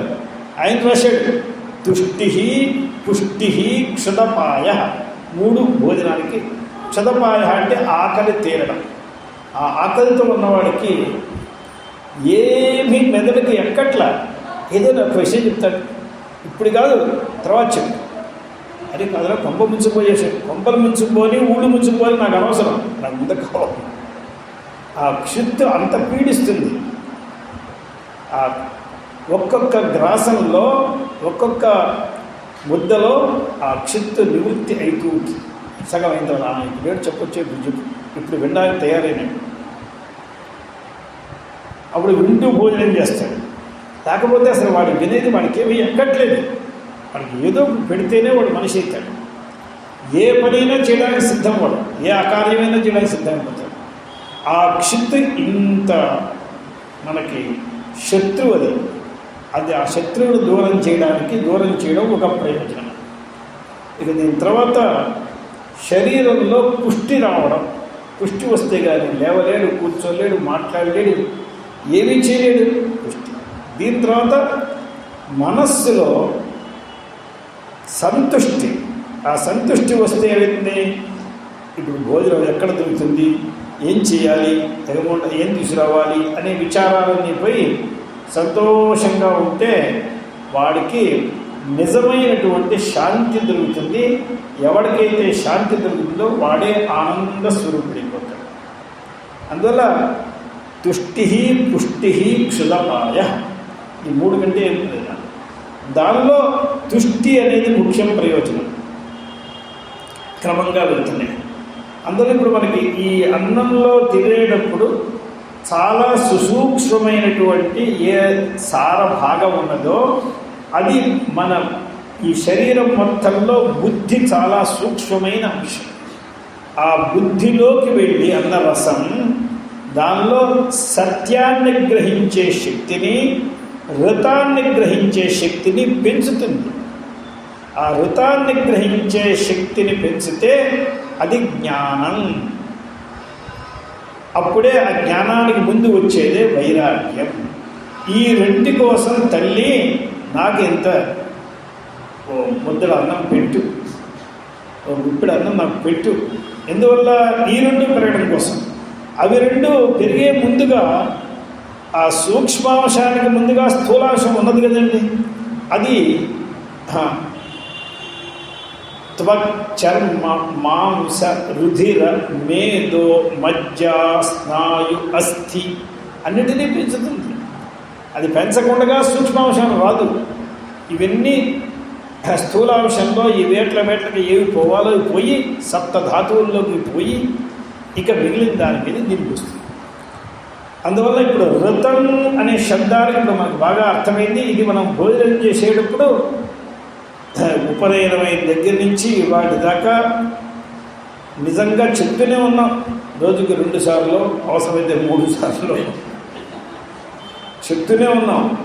సత్యం ద్వారితేనా ఇంకా దేవుడికి నైవేద్యం పెట్టేప్పుడు చెప్తున్నాం, మనం భోజనం చెప్తున్నాం. రథం ద్వారా సత్యాన ఏమిటో అర్థం లేదు. రథం ద్వారితేనేంటి, సత్యం ద్వారితేనేంటి, ఏదో మార్చి చెప్తున్నారు. పొద్దున ఒకటి, సాయంత్రం ఒకటి, రెండుకి అర్థం ఒకటే. ఏదో శబ్దాన్ని ముందు ఒకటే వేశాడు, అక్కడ వెనక్కి వేశాడు, ఇంతకంటే ఈ ఋతసత్యం ఉంది. ఈ రెండు విడివిడి అయినవి. దీనివల్ల అసత్యం వేరు, అనృతం వేరు. మన వాళ్ళు అనృతం పలకకూడదు. నానృతం అదే అనృతాన్ని పలక్కు అంటే వీడికి ఋతం తెలిస్తే కదా అనృతాన్ని పలక్కన్నా ఉంది. ఋతం తెలియని వాడు ప్రతి మాటలో అనృతం చెప్తూనే ఉంటాడు. అసత్యం వల్ల వచ్చేటువంటి పాపాలు వేరు, అనృతం వల్ల వచ్చే పాపాలు వేరు. అందువల్ల నానృతం పదేదని మళ్ళీ ఇంకో వచనం. అసత్య భాషణం చేయకూడదు, సత్యమేవ సత్యాన్నే భాషించు అని చెప్పే విషయాలు. అసత్యం వల్ల వచ్చే పాపం, అనృతం వల్ల వచ్చే పాపం వేరు. ఏమంటే నాకు ఋతం గురించి తెలియదు కదా అంటే నువ్వు మాట్లాడకుండా ఉండు. తెలియని వాడికి నీకు ఎందుకు మాట్లాడడం? నీకు తెలియదంటే మౌనంగా ఉన్నట్లయితే నీకు అనృతం చెప్పక్కర్లేదు. అనృతం చెప్పకూడదు. ధర్మ సంకటం వచ్చినప్పుడు మౌనంగా ఉండాలన్నాడు.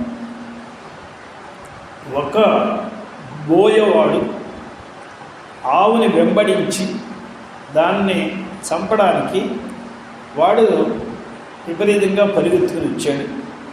ఆ ఆవు తపస్సులో ఉన్నటువంటి ఒక మహర్షి దగ్గరికి వచ్చి ఆ మహర్షికి ఉన్న కుటి ఏదైతే చిన్న ఆయనకి నిర్మించుకున్న ఒక పర్ణశాల ఉందో దాని వెనకాలకు వెళ్ళి దాక్కున్నది.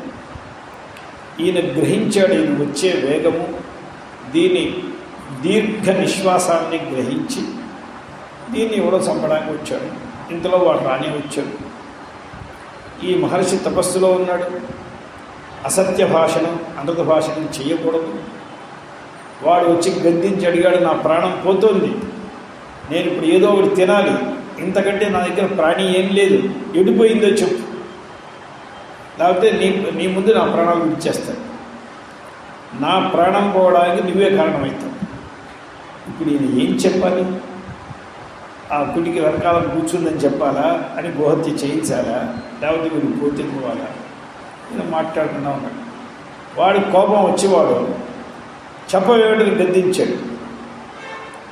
ఇప్పుడు ఈయన ప్రాణానికి ముప్పు వస్తుంది. వాడు కోపంలో ఈయన చంపేస్తాడు. ఆ ఆకలితో ఉన్నవాడికి ఏం తెలియదు. ఈయన చూశాడు. ఇప్పుడు మనం చావడం మంచిది కాదు, ఎందుకంటే మనం ఏదో తపస్సు కోసం వచ్చాం, మన పని మనం సాధించుకోవాలి, అందుకోసం వీడిని చంపకూడదు, అందుకోసం దాన్ని చంపించకూడదు. ఏం చేయాలి? వాడు, నాయన నీవు ఎంత గద్దించినా చూచే కళ్ళు మాట్లాడవు, మాట్లాడే నువ్వు చూడదు. ఇప్పుడు చూసిన వాళ్ళని చెప్పమంటావా, చూడని వాళ్ళని చెప్పమంటావా? చూడని నోరు చెప్తే అది ప్రమాణమా? చూసిన కళ్ళు చెప్పరా అని గీ పెట్టుకుంటే మాత్రం చెప్తుందే? వాడికి అర్థమైంది. అంటే ఇప్పుడు ఈయన చూడలేదు అని ఏం చెప్పలేదు, చూసేవాడు చెప్పడు కదా, చూసేవాడు మాట్లాడరు, మాట్లాడే నువ్వు చూడలేదు. ఇప్పుడు నన్ను ఏం చేయమంటావు రా? సరే నువ్వేం చేయదులే, నువ్వు ఈ విధాంతో విచారం చేస్తుంటే నేను ఏదో ఇంకో జీవుని పట్టుకుంటే నా ప్రాణం చూసుకుంటాను. ఎందుకంటే నేను చంపినా కూడా నాకు 1 కిలో మాంసం కూడా తీరట్లేదు, నువ్వు ఎందుకు పనికి రాకుండా ఉన్నావు, కాబట్టి నీతో నాకు కలదు. నీ మాటలన్నీ ఉంటే నా బుర్ర పోతుంది, నేను ఎందుకు పోతున్నాను అంటే మనందరికి కూడా ఈ పాఠం ఏంటంటే, నిజం మనకి తెలియనప్పుడు అక్కడ ఏం జరిగిందంటే ఏదో ఒకటి చెప్పేసేయకూడదు. అదేం తెలియదు, మాట్లాడకపోవచ్చు. ఏదో తెలియకుండా కొద్ది, ఏదో కొద్ది తెలియకుండా లేదు, ఆ కొద్ది చెప్తాను అని అనవసరంగా అనుకోదు. ఆ కొద్దికి చెవులు ముక్కులు పెట్టి పెద్ద చేసి చెప్పలు చెప్పకూడదు, అంత అసత్యమైపోతుంది. మనకు అనవసరం అసలు. మనం మాట్లాడుకోవడానికి ఎన్నో విషయాలు ఉన్నాయి, అవన్నీ వదిలేసి ఈ తెలిసి తెలియని విషయాలు నీకు ఎందుకు వచ్చింది? అందువల్ల అసత్యం నుండి అనర్థం నుండి. అందువల్ల ఋతం అనేది యథార్థ జ్ఞానాన్ని సంపాదించుకొని ఆ యథార్థ జ్ఞానాన్ని భాషించినట్లయితే దానికి ఋతం అని పేరు. అందువల్ల ఇక్కడ ఆచార్యుల వారు ఋతం అనే శబ్దానికి అర్థం రాశారు చూడండి. ఋతం యథాభూతం సచ్చిదానంద లక్షణం బ్రహ్మ. ఈ ఋతం అనే శబ్దానికి నేను ఇంతసేపు ఎందుకు చెప్పానంటే, ఇప్పుడు ఈయన ఈ అర్థం రాస్తే ఏదో ఆయన ఇష్టం వచ్చినట్టు, ఆయన తోచినట్టు ఆయన రాయలా. నిజం ఇది. ఋతం అనే శబ్దం చెప్పాలంటే మొత్తం ప్రపంచమంతా బ్రహ్మే కదండి. ఇప్పుడు మీరు అనృతం చెప్పకూడదంటే ఇది గోడ అని చెప్తే అనృతం, కానీ అసత్యం కాదు. ఇది గోడ అని చెప్పడం అసత్యం కాదు, ఇది గోడ అని చెప్తే అనృతమే. ఇప్పుడు మనకి శాస్త్రం ఏం చెప్పింది? నానృతం వదేది, అనృతం పలకరా. అది ఏం పలకమంటారు? అయ్యా నాకు తెలియదండి, ఎందుకంటే నిజంగా ఇది గోడనే నేను తెలుసుకుంటున్నా, కానీ బ్రహ్మని నాకు తెలియలేదు కదా, అందువల్ల నాకు తెలియలేదు. ఇది ఏమిట్రా? ఇది మేజా. ఇది సత్యమా ఋతమా? ఇది సత్యం, కానీ ఇది ఋతం కాదు. ఇప్పుడు దీన్ని చూసి ఇది మేజా అంటే ఇది అసత్యం, ఇది వ్యవహారంలో సత్యం, అసత్యమైతే కాదు, కానీ అనృతం ఇది బ్రహ్మే. అందువల్ల యథాభూతం అంటే ఎలా భూతం అనే దానికి అర్థం ఏది ఎలా ఉన్నదో దాన్ని కదా యథాభూతం అంటే. ఏది ఎలా ఉన్నదో, ఏది ఎలా ఉందో అంటే మనకే తెలియలేదు. మనం భ్రమపడి మనం అందరినీ భ్రమలో పడేస్తే మనం ఏం చేస్తాం? మనం భ్రమలో పడ్డాం, అది సత్యం. మనం భ్రమలో పడలేదు, మనం చెప్పలేదు. మనం ఏం చెప్తామంటే ఎవరినో ఒకటి ఇంట్రొడ్యూస్ చేసి, వీడు చాలా మంచివాడండి, నాకు ఎంత చేశాడు అంత చేశాడు అంతా, వాడు మొత్తం అందరికీ భస్మాసులాగా అందరి చిత్తు మీద నెత్తికి పెట్టి వెళ్తాడు. వెళ్తే ఏమిటయ్యా అంటే, అయ్యా నాకే తెలియదు, ఎందుకంటే మీ అందరి నెత్తి మీద చేపెట్టినవాడు నా నెత్తి మీద కూడా చేపెట్టాడు. అంటే మంచివాళ్ళైతే ఊరుకున్నప్పటికీ అందరినీ వంచన చేసిన పాపం తప్పదు కదా వీడికి. అందువల్ల తెలియకుండా నువ్వు ఎందుకు చెప్తాం? అప్పుడు మనం మౌనాన్ని వహించడమే మంచిది. మౌనం కంటే సాధనం ఏమీ లేదు. అందువల్ల ఋతం అనే శబ్దానికి ఎంత సత్యమైన అర్థం రాస్తున్నారు. ఈ అర్థాన్ని తెలుపడి చేయడానికి నేను ఈ ప్రయోగాలని పట్టుకుని చెప్పాను. యథాభూతం సచ్చిదానంద లక్షణం బ్రహ్మ. ఇప్పుడు ఋతం భర అనేది కదా, భ్రీ అని ధాతు. దానికి అర్థం ఏంటంటే ధరించడం. మన వాళ్ళు భరణం ఇవ్వాలంటారు కదా. భరణం అంటే అర్థం ఏంటి? మమ్మల్ని పోషించు, మనందరినీ ధరించు, ఇది కదా అర్థం. అందువల్ల భరతి అంటే వృత్తివ్యాప్త్య విషయీకరోతి ఇది ప్రథమా. ఋతంభర అనేది ప్రథమా, ఇది ఫస్ట్ స్టేజ్. ఇప్పుడు భరతి అనే దానికి వృత్తివ్యాప్త్య విషయీకరోతి. వృత్తివ్యాప్త్య అంటే మనస్సులో వృత్తి అని అంటారు సంస్కృతంలో, దాన్ని ఇంగ్లీష్ వాళ్ళు థాట్ అని అంటారు. ఒక థాట్ వస్తుంది, దాంట్లో ఆబ్జెక్ట్ అవుతుంది మనం తలుచుకుండే విషయం. రామ అని ఒక థాట్ వచ్చింది, కృష్ణ అని ఒక థాట్ వచ్చింది అన్నవాడు. ఇప్పుడు ఈ రామాని వచ్చిన థాట్లో ఈ మనోవృత్తికి విషయమైనాడు రాముడు. అలాగే ఋతం అంటే బ్రహ్మ కదా. ఋతం అనే శబ్దానికి సచ్చిదానంద లక్షణం బ్రహ్మ.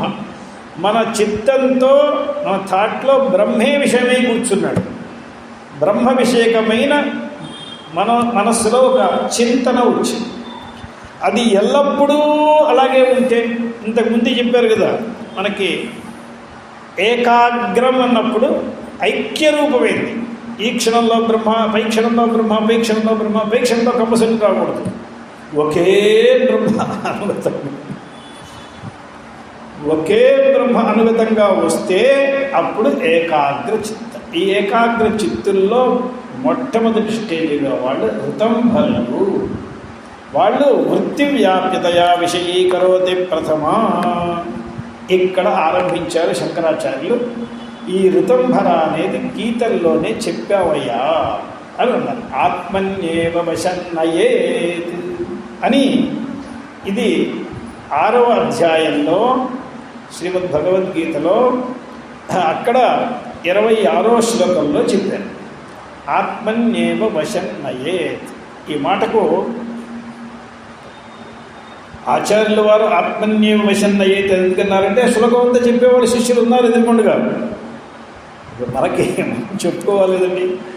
యతో యతో నిశ్చరతి మనశ్చంచలమస్థిరం తతస్తతో నియమ్యేతదాత్మన్యేవ వశన్నయేత్ అని శ్లోకం. ఇది పూర్తి శ్లోకం. యతో యతో నిశ్చరతి మనశ్చంచలమస్థిరం. అస్థిరమైనటువంటి చంచలమైనటువంటి మనస్సు ఒక విషయాన్ని పట్టుకుంటుంది, వెంటనే వదిలేస్తుంది. ఇంకో విషయాన్ని పట్టుకుంటుంది, వెంటనే వదిలేస్తుంది. ఇంకో విషయాన్ని పట్టుకుంటుంది. అది పూర్తిగా చేయదు, అన్ని విషయాన్ని పట్టుకుంటుంది. ఎందువలంటే చంచలం కాబట్టి, అస్థిరం కాబట్టి. ఒక విషయాన్ని పట్టుకుని ఇలా కూర్చుందామని ఉండదు దానికి. నిశ్చరతి కాశ్యప రూపాన్ని పట్టుకుంటుంది. రసం చూపించు, అది పట్టుకుంటుంది, ఇది చూపించు. అరే ఎన్ని చూస్తావురా, ఎన్ని చూస్తావు? ఎక్కడో ఒక చోట ఉండమంటే ఉండదు. దాని స్వభావం అస్థిరం, మనశ్చంచలం అస్థిరం. ఇప్పుడు మనుష్యుణ్ణి కూర్చోబెట్టి ఇస్తరి వేసి చక్కగా వడ్డించి, ఆయన కూర, పప్పు, పులుసు, పచ్చడి, పులిహార, పూర్ణపూర్లు, గారెలు తినంటే క్రమంగా మనం వడ్డిస్తూ ఉంటే వాడు తింటూ ఉంటాడు. మంచి ఆకలి ఉన్నవాడు, పుష్టి గలవాడు చక్కగా తింటాడు. ఒక కోతునో కుక్కనో కూర్చోబెట్టి మీరు ఇస్తరి వేసి వడ్డిస్తూ ఉండండి, వీళ్ళగా తింటాడా? ఇది తింటూనే చెట్టుకుతాడు. అక్కడి నుంచి ఇంకో చెట్టుకు పోతాడు, మధ్యలో ఇంకోటితో తగాదాగిపోతాడు. సరిపోలే ఆకలి ఏమైనా తీరిపోయిందంటే మళ్ళీ ఇంకో చెట్టుకి ఆకులు తింటుంటాడు. ఆకలి తీరలేదు, ఒక చోట కూర్చోడు. ఇప్పుడు మనకి ఎంతవరకు ఆ పశువుల కంటే మనం ఎంతవరకు మేలంటే చక్కగా బాసిపెట్టి వేసుకొని భోజనం చేయడం వరకు మనం స్థిరంగా ఉన్నాం. కానీ వేరే విషయాల్లో దాగి బగి తేడా అయింది. ఇంతలో మాత్రం మనం మారాం. తల్లి చెప్పి చెప్పి చెప్పి అప్పుడు కూడా అస్థిరంగా ఉండేది ఒక సమయంలో మనస్సు. వీడు ముద్ద పెడుతూ ఉంటే అటు ఆడుకుంటూ ఉన్నాం, ఇటు ఆడుకుంటూ ఉన్నాం, ఏడుస్తూ ఉన్నాం, కింద పడుతూ ఉన్నాం. ఇది కానీ ఆమె నేర్పి నేర్పి నేర్పి ఇది ఒక్కటే ఆమె నేర్పింది మనకి. అది మాత్రం వంట పట్టింది. పూర్వజన్మ పుణ్య విశేషం వల్ల హాయిగా శరీరం మాత్రం పర్వతంలాగా పెరుగుతున్నది. కానీ మిగతావేమీ కాలేదే. అన్ని చోట్ల చంచలమే. పూజ కూర్చుంటే భోజనం చేసినట్టుగా పూజ చేయగలుగుతున్నామా? భోజనం చేసినట్టుగా సంధ్య చేయగలుగుతున్నామా? ఇక్కడ ఉండేటువంటి చాంచల్యం, అస్థిరత భోజనంలో ఏమైపోయింది? భోజనంలో 1000 పళ్ళు పోయింది. 100 విహాయ భోక్తవ్యం. 100 పళ్ళని దూరం పెట్టేసి ముందు భోజనం చేయాలి. 100 విహాయ భోక్తవ్యం. అందువల్ల ఎన్ని పనులున్నా సరే ఏదో లెటర్ వస్తుంది, పక్కన పెట్టి ఏదో ఫోన్ పోతుంది, తర్వాత చూసుకుందాం. ఇది ఏం అక్కర్లేదు. మొట్టమొదటి స్థిరంగా నిశ్చలంగా భోజనం చేయాలి. అందువల్ల పూర్ణ కుంభాన్ని చెల్లించాలి. అది మాత్రం తగ్గకూడదు. అందువల్ల ఈయన యతో యతో నిశ్చలతి మనశ్చంచలమస్థిరం తతస్తతో నియమ్యైతత్. ఎక్కడెక్కడి నుంచి పారిపోతూ ఉందో అక్కడి నుంచి మనస్సుతో దాన్ని నియమించు. నీ బుద్ధితో మనస్సుని నియమించు. నియమ్యైతత్ ఆత్మన్యేవ వశన్నయే. ఆత్మయందే తాను తెచ్చిపెట్టు. వెళ్తూ ఉంటుంది, మళ్ళీ తీసుకురా, వెళ్తూ ఉంటుంది, మళ్ళీ తీసుకురా. ఎన్నిసార్లు వెళ్తున్నా ఎన్నిసార్లు తీస్తాడు, ఎన్నిసార్లు వెళ్తుంటే అన్నిసార్లు తీస్తాడు. చిన్నపిల్లలకి ఈ వేడి నోట్లో వేసి వేసి పాచిపోతాయి. దానికి తల్లి ఏదో మందు రాస్తుంది, ఏదో పసుపు రాస్తుంది, లేకపోతే ఏదో ఏదో మందు వేస్తుంది. వేస్తే వాడు నోట్లో పెట్టుకుంటూ ఉంటాడు. ఈమె తీస్తూ ఉంటుంది, వాడు పెట్టుకుంటూ ఉంటాడు, తీస్తూ ఉంటుంది, పెట్టుకుంటూ ఉంటాడు, తీస్తూ ఉంటుంది. ఇది ఎంతవరకు తీస్తుంది వాడికి? వాడంతట వాడికి ఇక నోట్లో వేలు పెట్టుకోకూడదు అని వచ్చేంత వరకు ఈమె ఓర్పుగా తీస్తూనే ఉంటుంది. ఎన్నిసార్లు చెప్తామండి, వినడండి, మొండివాడండి అని ఎప్పుడైనా అందే తల్లి. ఒక్కసారి అన్నదా?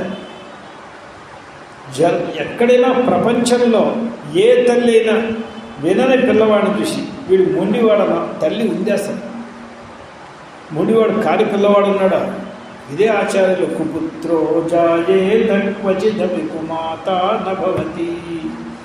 ఈ తల్లులే ఇలా ఉంటే ఈ తల్లులందరినీ కన్న తల్లి అమ్మల కన్నయ్యమ్మ ఎంత దయా కృపా పరాయణుడు. అందువల్ల ఆచార్యులు వారి తల్లికి సంస్కారం చేస్తూ ఏడ్చారు. నీకు నేను ఏం చేయగలను తల్లి, నీ ఒంటిని పూర్తిగా నేను బాల్యంలో ఎన్నో అపరాధాలు చేశాను, ఆ అపరాధాలకు నేను ఏం చేయగలను. మాతృపంచకం అని ఆ స్తోత్రం చాలా బాగా చెప్పాను. మరి నేను ఏం చేయగలను? ఎవ్వరు తస్యై జనన్యై నమః నమస్కారం పెట్టడం కంటే ఆ తల్లి చేసినటువంటి సేవలకు మనం ప్రత్యుపకారం ఏమీ చేయలేము. దానికి ఏమీ లేదు, ఎంత సేవ చేసినా తక్కువే. ఇప్పుడు బుద్ధి తల్లిగా ఉండి మనస్సుని పిల్లవాడిగా చూసుకుని నియమించాలి. ఇక్కడ వంట చేస్తోంది, క్షణాకోసారి వాడు కుంపడు ముట్టుకుంటారంటాడు, క్షణాకోసారి నిప్పు ముట్టుకుంటారంటాడు, క్షణాకోసారి నెయ్యి పారపోస్తాడు, క్షణాకోసారి నూనె పారపోస్తాడు. వీడిని విడిచిపెట్టి వంట చేయడానికి వీల్లేదు, వీడు పట్టుకుండేవాడు లేడు. అత్తగారితో ఉందామంటే ఆవిడ పోరు పడదు. ఈ పిల్లవాడు మన మాట విండు. ఇప్పుడు ఏం చేయాలి? కానీ పిల్లవాడిని చూసుకుంటూ వంట చేసుకుంటున్నది. అందువల్ల యతో నిశ్చరతి, ఎక్కడెక్కడికి వెళ్తాడో అక్కడి నుంచి నియమనం చేయి. తతస్తతో నియమ్యైతత్ ఆత్మన్యేవ వశన్నయే. ఇది ఋతంభర అంటే బ్రహ్మనే ధరిస్తూ ఉండు, ఆ మనస్సుతో బ్రహ్మనే ధ్యానం చేస్తూ ఉండు, ఆ బుద్ధితో ఇదే పని చేస్తుండు. మనస్సుని ఇది మనస్సు వినట్లేదండి, మాట వినట్లేదని చెప్పకు. మాట వినిచోడు నువ్వు చూసుకో. బయటకు వచ్చి మాట వినట్లేదు అంటే ఎవడేం చేస్తాడు? మాట వినిపించుకోవాలి. ఇది ఋతంభర. ఇప్పుడు మనకి దీనికి తెలిసింది. దీనికి ముందు గీతల్లో ఏముందంటే, సంకల్పము వలన కోరికలు పెరుగుతాయి. మొట్టమొదటి మనస్సులో ఒక ఇచ్ఛ వస్తుంది, ఆ ఇచ్ఛకే సంకల్పం అని పేరు. ఆ ఇచ్ఛ ఏం చేస్తుంది? మనకి దొరికితే బాగా ఉండును. దానివల్ల ఆ ఇచ్ఛ వలన సంకల్పం వలన కోరిక వచ్చేస్తుంది. ఆ కోరిక వలన ప్రవృత్తి వస్తుంది. అందువల్ల నువ్వేం చేస్తావు? సంకల్పంతో వచ్చిన కోరికలన్నింటినీ తూసేయాలంటే సంకల్పాన్ని రాకుండా చెయ్యి. సంకల్ప ప్రభవాన్ కామాన్. ఇది 24వ శ్లోకం 6ాధ్యాయంలో గీతల్లో. సంకల్ప ప్రభవాన్ కామాస్త్యత్వా సర్వానశేషతః. అన్నిటినీ వదిలేసి మనసైవ ఇంద్రియగ్రామం వినియమ్య సమంతతః. మనసైవ ఇంద్రియగ్రామం. ఇంద్రియగ్రామం అంటే ఇంద్రియ సమూహం అని అర్థం. గ్రామం అనేదానికి సమూహం. ఇంద్రియ సమూహాన్ని నియమించు. అంటే సంకల్పము లేకుండా కంటే అసంకల్పుడైపోతే ఇక వాడికి ఇంద్రియాలు ఏం చేయలేవు. ఎప్పుడైతే కోరిక వస్తుందో అప్పుడు, ఎప్పుడైతే ఆ ఇచ్చ బాగా పెద్దదవుతుందో అప్పుడు ఇంద్రియాలు మేమున్నాం రండి ఏం చేయిస్తూ ఉంటాయి. అసలు దాని గురించి మాట ఎత్తకుండా ఉంటే అవి మాట్లాడకుండా కూర్చో. తర్వాత ఎప్పుడైతే నియమనం చేసి తర్వాత ఏం చేయాలి? శనై రూపరమేత్ బుద్ధ్యా ధృతి గృహీతయా ఆత్మసంస్థం మనఃకృత్వా నకించిదపి చింతయేత్. మెల్లిమెల్లగా ఉపరతుడు కావాలి. ఉపరతి అనే దానికి అర్థం ఏంటంటే బయటకి ఏమీ చింతించకుండా కేవలం ఆత్మానుసంధానం మాత్రం చేస్తూ ఉంటాం. ఇది ఉపరతి. దాని తర్వాత ఏమీ చింతించకూడదు, క్షణం కూడా చింతించకూడదు. నకించిదపి చింతయేదని 2 శ్లోకాలు. ఇలా చేస్తే ఏమవుతుందన్నాడు, మనస్సు ప్రశాంతమవుతుంది. అందులో 27వ శ్లోకం ప్రశాంత మనసం హ్యేనం. ఎప్పుడైతే మనస్సు ప్రశాంతమైందో అప్పుడు వాడికి రజోగుణం ఉండదు. రజోగుణం ఉంటే ప్రవృత్తి వస్తుంది, తమోగుణం ఉంటే కోపం వస్తుంది. ఈ ప్రవృత్తి ఎప్పుడైతే అడ్డుపడుతుందో అప్పుడు తమోగుణం వస్తుంది. మీరేదో పని చేయాలి అని ఆరంభించాలి, ఆ పనులు జరిగిపోతూ ఉంటే మీరు మంచివాళ్ళుగా ఉంటారు. ఆ పనిని ప్రతిదాన్ని అడ్డుపెడుతూ ఉంటే రాక్షసులు అయిపోతారు. అందువల్ల అసలు రజోగుణమే తప్పదు. శాంతరజసం, ఆ రజోగుణం పోయి బ్రహ్మభూతం, వాడికి పాపములే లేకుండా బ్రహ్మభూతం అయితే అటువంటి యోగిని ఉత్తమమైన సుఖం నేను ఎక్కడ ఉండాలి అని వెతుక్కుని ఆ యోగి దగ్గరికి వచ్చి ఇది నాకు ఉండడానికి చోటు బాగా ఉంది, నేను ఇక్కడ స్థిరంగా ఉండిపోతానంటే ఉత్తమమైన సుఖం. వీడు సుఖాన్ని పొందుతాడనల్ల గీతల్లో, వాడిని సుఖం వచ్చి పొందుతుంది. ఉత్తమం సుఖం ఉపైతి. అటువంటి యోగి ఎవడైతే ప్రశాంత మనస్కుడు ఉన్నాడో, శాంతరజస్కుడు ఉన్నాడో, అకల్మషుడు ఉన్నాడో, యోగి అయి ఉన్నాడో, బ్రహ్మభూతుడై ఉన్నాడో, బ్రహ్మయే అయి ఉన్నాడో, వాడి దగ్గరికి వచ్చి సుఖం చెప్తుంది. నేను ఉండడానికి ఎన్నో చోట్ల చూశాను, నాకు ఎక్కడా దొరకలేదు, ఇల్లు సరైనది, ఇది బాగా ఉంది, ఇక్కడ ఉంటా నా సుఖం, ఉత్తమం సుఖముపైతి. ఇక ఇక్కడి నుంచి నేను కదలు. ఎందుకంటే ఇప్పుడు మనం సుఖం గురించి వెతుకున్నట్లుగా సుఖం కూడా వెతుకుతోంది ఎక్కడైనా ఉండడానికి చోటు. దానికి చోటు దొరకట్లేదు, వీడు చోటు ఇవ్వట్లేదు. ఏం చేస్తాడు? కావాలంటాడు, చోటు ఇవ్వడు. ఎందుకంటే రజస్కుడు అయితే సుఖం ఉండదు. అందులో ఎవరికైతే శాంతి ఉంటుందో ప్రశాంత మనసం, ఇది ఋతంభరలో వచ్చేటువంటి విషయం. ఈ ఋతంభర అయిపోయిన తర్వాత ఇక రెండవ విషయాన్ని ఏమిటి? రెండవ విషయం మనకి ప్రజ్ఞాలోక అని కదా రెండోది. ఇప్పుడు మనకి ఆత్మన్య వశన్నయ్యేత అనే దానివల్ల శంకరాచార్యులు మనకి చూపించినటువంటి ఒక లింక్ ఏమిటంటే, నువ్వు యోగ సూత్రానికి గీతలకి లింక్ చూసుకొని ఎంత సూక్ష్మంగా ఒక మాట. ఎందుకంటే ఆయన మనలాగా ఇప్పుడు నాలాగా ఆయన ఆలస్యంగానూ చెప్పట్లేదు, అందుకోసం తూతూ మంత్రంగా కానిపట్టలేదు, అంతా చెప్తున్నారు. కానీ సూక్ష్మం ఇది భగవద్వచనాత్ అంటే గీతల్లో గీత అని కూడా అనలేదు ఆయన. భగవంతుడు చెప్పాడంటే జాగ్రత్తగా చూసుకోను అని చూసి ఈ మాట చెప్పేశారు. ఇక ప్రజ్ఞాలోక అనేది 2. ప్రజ్ఞాలోక అనే దానికి అర్థమేమిటి? ఎప్పుడైతే ప్రజ్ఞ అనే దానికి అర్థం ఏంటండి? ప్రకర్షమైన జ్ఞానాన్ని ప్రజ్ఞ అంటారు. లోకంలో అనేక జ్ఞానాలు వస్తున్నాయి. This is a part. ఏదో జ్ఞానాలు కలుగుతూనే ఉన్నాయి. ఈ జ్ఞానాలని ప్రకృష్టమైన జ్ఞానాలు కాదు, ఎందుకు పనికిరాని జ్ఞానాలు. దీంతో ఏం లాభం?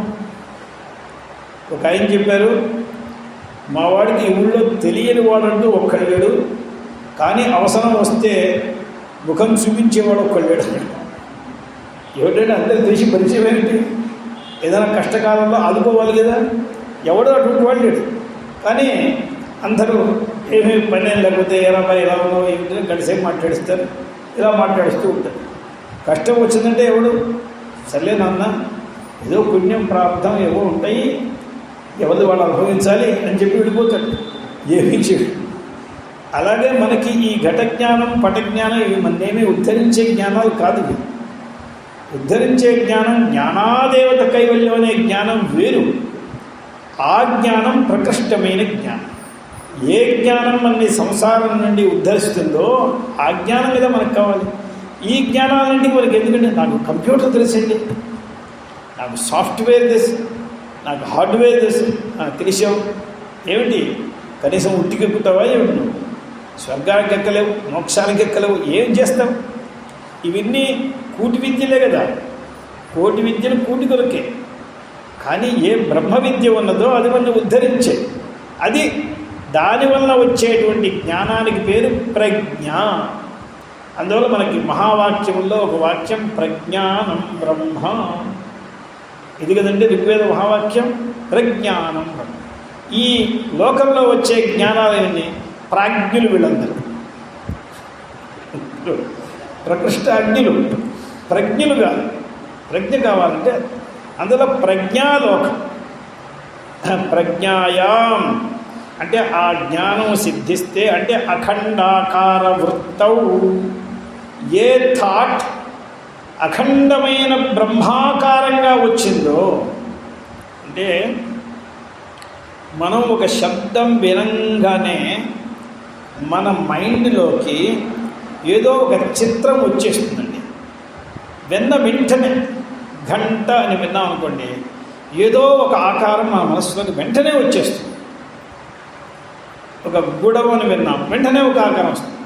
ఏ శబ్దం విన్నా ఆ శబ్దమునికి శబ్దార్థమునికి సంబంధాన్ని మనం గ్రహించి ఉన్నట్లయితే, ఇప్పుడు ఇవాళ మన ముందర ఎవడో జపాన్ వాడు వచ్చి ఏదో మాట్లాడితే మనకేం తెలియదు. మనకి తెలిసినటువంటి ఏ శబ్దానికి అర్థానికి మనం సంబంధాన్ని గ్రహించి మనం పెట్టుకున్నామో, మనకి కొన్ని భాషలు తెలుసు. ఆ కొన్ని భాషల్లో కూడా కొన్ని మనకేం తెలుగు భాష తెలిసి మనం చెప్పడానికి వీల్లేదు. ఎందుకంటే ఇప్పుడు కవిత్రయం రాసినటువంటి మహాభారతం మనకేమన్నా అర్థమవుతుందా? తెలుగే కదా. అంటే ఇప్పుడు అది తెలుగే వచ్చు మనకి. ఏదో లోకల్లో కాస్త బజార్లో వ్యాపారం చేసుకోవడానికి తెలుగు వచ్చు అంతే. మనకి తెలుగు నిజంగా రాదు. నిజంగా తెలుగు వచ్చినట్లయితే మనకి పోతర గారు రాసింది కానీ, తిక్కన గారు రాసింది కానీ, నన్నయ్య గారు రాసింది కానీ, వాళ్ళు రాసినటువంటి పుస్తకాలన్నీ మనకు అర్థం కావాలి. ఒక అక్షరం అర్థం కావట్లేదు, తలబాల కొట్టుకున్నా ఒక అక్షరం అర్థం కావట్లేదే అంటే మనకి తెలుగు రాదు. రాని తెలుగు ఎంతో ఉన్నది. మనకు వచ్చిన శబ్దానికి అర్థానికి సంబంధాన్ని గ్రహించాము. ఈ శబ్దానికి ఇదే అర్థము. ఎప్పుడైతే ఆ శబ్దాన్ని చెవితో వింటామో వెంటనే బుద్ధిలో ఒక ఆకారం వస్తుంది, ఒక విషయాకారం. ఆ విషయాకారం ఆ వృత్తిలో ఉంటుంది. అది కొద్దిసేపు ఉంటుంది, మళ్ళీ ఆ పోతుంది. ఇప్పుడు ఒకసారి మనం బ్రహ్మను గురించి తెలుసుకుని బ్రహ్మ అని విన్నామంటే ఆ తెలిసిన ఆకారం మనకి రావాలి. ఇప్పుడు మనకి బ్రహ్మశబ్దార్థం ఇవాళ మనకి తెలియదు. బ్రహ్మ అని శబ్దం అంటున్నాను తప్ప అర్థం ఏమిట్రా అంటే ఏదో ఆయన ఇలా చెప్తారండి, ఈయన ఇలా చెప్తారండి, నాకేదో ఇలా బాగా ఉందంటే తప్ప నిజంగా ఇది గుణము, ఇది కారము, ఇది ఉప్పు అన్నట్లుగా ఇది బ్రహ్మ అని మనకిద్దరికి తెలియదు కాబట్టి బ్రహ్మశబ్దం విన్న వెంటనే మనకి మనస్సులోకి ఒక ఆకారం రావట్లేదు. అంటే మనకి తెలియని భాష వింటే ఏమీ అర్థం కావట్లేదు.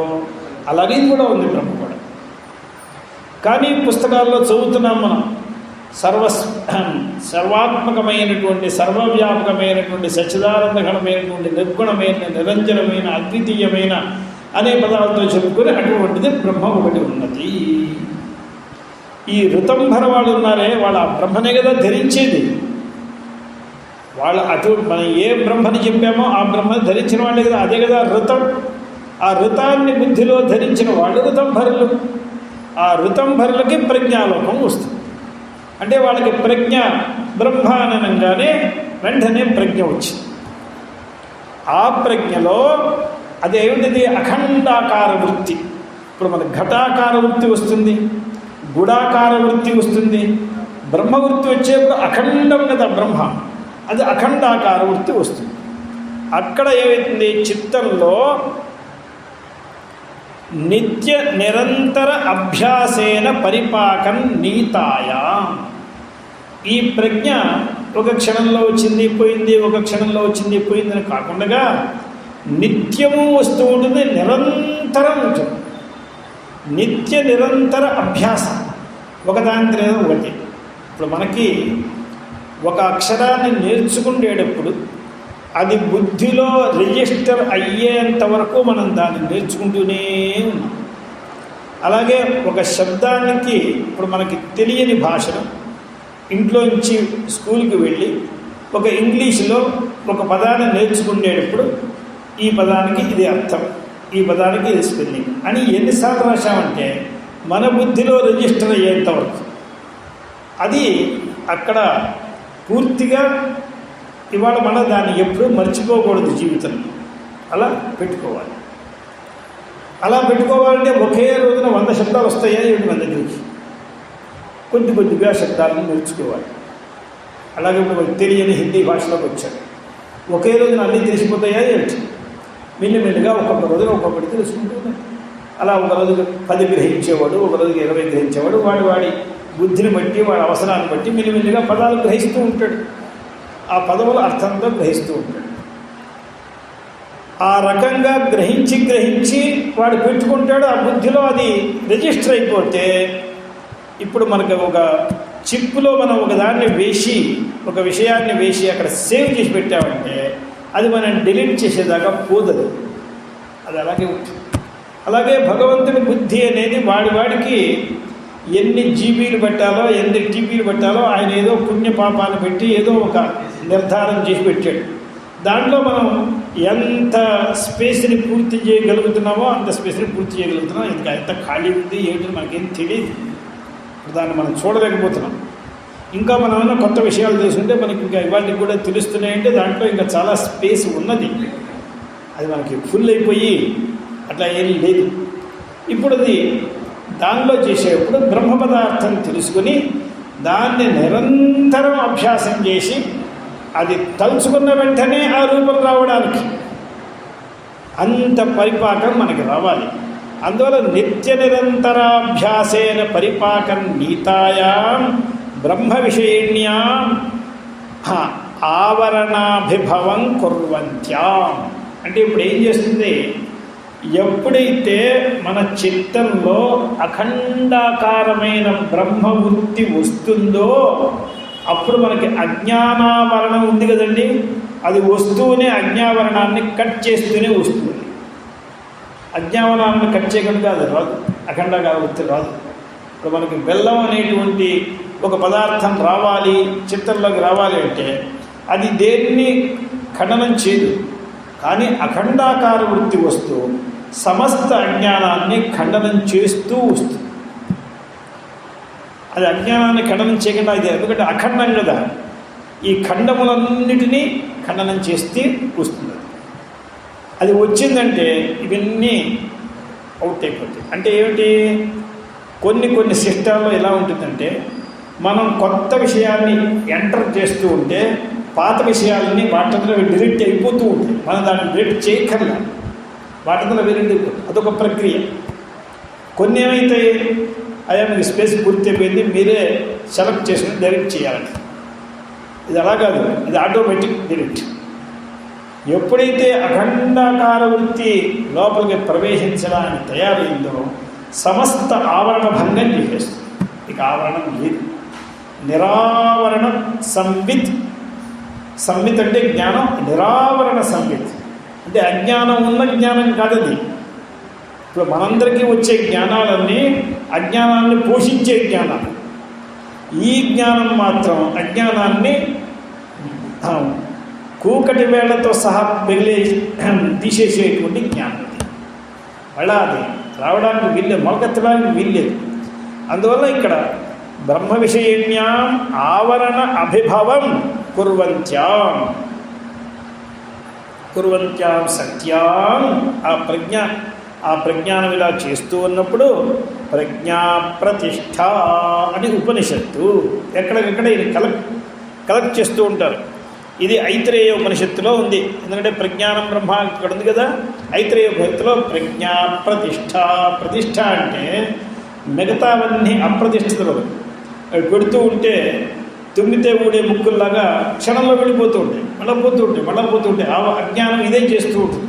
అజ్ఞానం ఏం చేస్తుంటే వచ్చిన దానిలా పోగొడుతుంది. ఏమంటే నిన్న ఏదో చెప్పేవాడు, ఏం చెప్పారు గుర్తు రావట్లేదండి. అజ్ఞానం లేదా పోగొట్టేస్తుంది. అది ప్రతిష్టగా ఉండదు. మన కాశీలో చాలామంది శివలింగ ప్రతిష్ఠ చేయాలని ఎన్నో గుళ్ళు తిరుగుతూ ఉంటారు. సరే గుళ్ళు వాళ్ళు కూడా వీళ్ళు ఇంత డబ్బు ఇవ్వండి అంత డబ్బు ఇవ్వంటారు. వీడి ఇక్కడి నుంచి పెట్టి ప్రతిష్ఠ చేసి వెళ్తాడు. వాడు వెళ్ళ వెంటనే వీళ్ళు ఏం చేస్తారు, ఈ శివలింగాన్ని తీసి ఇంకోటి చేత ఇంకో శివలింగం పిలిపిస్తూ ఉంటాడు. వీటికి ప్రతిష్ఠే ఉండదు. అలాగే మనకు వచ్చే జ్ఞానాలన్నీ ఈ శివలింగాలు లాంటివి. ఇప్పుడు ఈ ప్రజ్ఞ వచ్చినట్లయితే ఇదేమిటంటే కేదారేశ్వరుడు ఎంత పాతాళంలోంచి ఈ పర్వతంలోంచి ఉంది. ఇప్పుడు దాన్ని ఆయన ఎవడు తీస్తాడండి? ఆయన తీయడానికి ఏమన్నా ప్రతిష్ఠితమైన లింగం అయితే తీయవలసింది. ఈ కొండ ఎక్కడి నుంచి ఎంత లోతులోంచి ఉందో ఎవరికి తెలుసు? అసలు ఎవరికైనా అంతు పడుతుందా? ఇది అంతు పట్టని లోతులోంచి ఉంది. ఇది ఎక్కడ గంగ ఉన్నది, ఎంత ఎత్తులో మనం ఉన్నాం, ఇంత ఎత్తు కొండలో ఇది ఎక్కడి నుంచి ఉన్నది? నిజానికి మనం ఇప్పుడు ఏ శివలింగం ఏ కొండ మీదో ఆ కొండ పక్కనే కూర్చొని అక్కడే కాళ్ళు పెట్టి అక్కడే దేవుడికి నమస్కారం పెడతాం. ఎందుకంటే ఇదంతా ఒకే కొండ కదండి. మనం నిల్చున్న చోటు ఏమన్నా వేరే చోట ఏంటి? ఆ కొండ భాగమే. అక్కడే నిల్చుంటున్నాం, అక్కడే పూజ చేస్తున్నాం. అంతకంటే ఏం చేయగలం మనం? ఆ పక్కన రోడ్డు మాత్రం ఏమిటి? అది కొండే. అంతా కొండ కాబట్టే మొత్తం ఇలా ఉన్నది. అందువల్ల ఎవడు తెచ్చి వేసినటువంటి బండ కాదు కదా, అది స్వతసిద్ధమైనటువంటి ఒక కొండ. అటువంటిది ఇప్పుడు మన ప్రజ్ఞా ప్రతిష్ట ఇత్యాదిశ్రితే ప్రజ్ఞాయా బ్రహ్మస్వరూపాయా ఆలోక అభివ్యక్తి సాక్షాత్కార. ఇప్పుడు ఈ మూడోది ఆరంభించడానికి ఇంకా చాలా టైం ఉన్నది. ప్రశాంత వాహిత అనేది ఈ రెండో దాని మీద ఇంకా చాలా నడవాలి, చాలా విషయం ఉంది. ఒక్క విషయం మాత్రం చెప్పి నేను ఇప్పుడు వదిలేస్తున్నాను. ఇక్కడ ఈ ఋతంభర అనే సిద్ధి కలిగిన వాళ్ళు, ప్రజ్ఞాలోక అనేటువంటి స్టేట్కి చెందిన వాళ్ళందరూ జీవన్ముక్తులు. ఎందుకంటే బ్రహ్మస్వరూపం తెలిసిపోయింది. మనకి లోకంలో పప్పు ఉప్పు అన్నీ ఎలా తెలిసిపోయినాయో వాళ్ళకి బ్రహ్మ అంటే మనం బియ్యవనంగానే మనకి ఎలా తెలిసిపోయిందో అలా తెలిసిపోయింది వాళ్ళకి. బ్రహ్మ అంటే తెలిసిపోయింది. వీళ్ళు కూడా మనతో మాట్లాడతారు, మనతో వ్యవహరిస్తారు, మనని నవ్విస్తారు, వాళ్ళు నవ్వుతారు, నన్ను ఏడిపిస్తారు, వాళ్ళు ఏడుస్తారు. మరి తేడా ఏమిటి?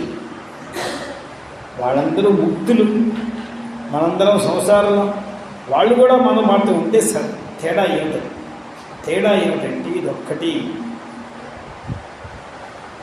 ఒక తాడు కింద పడేసి ఉన్నది. ఆ తాడుని ఎవరో ఒకళ్ళు తగలవేశారు. తగలవేసినప్పటికీ దానిలో బాగా పురిపెట్టి ఆ తాడుగానే కనిపిస్తున్నది. ఆ తాడును ఒకడేమనుకుంటాడు, ఈ తాడుని తీసుకుని మనం ఏదో బస్తాలని కట్టుకోవచ్చు అని ఒక అడుగు ముందుకేస్తాడు. అంటే వాడు తాడు అనే దృష్టితో చూస్తున్నాడు. మరొకడు చూస్తున్నాడు, ఇది తగలబడిన తాడుగా, ఇది తగలబడినది. అందువలన దగ్ధరశనామివ, దగ్ధరశన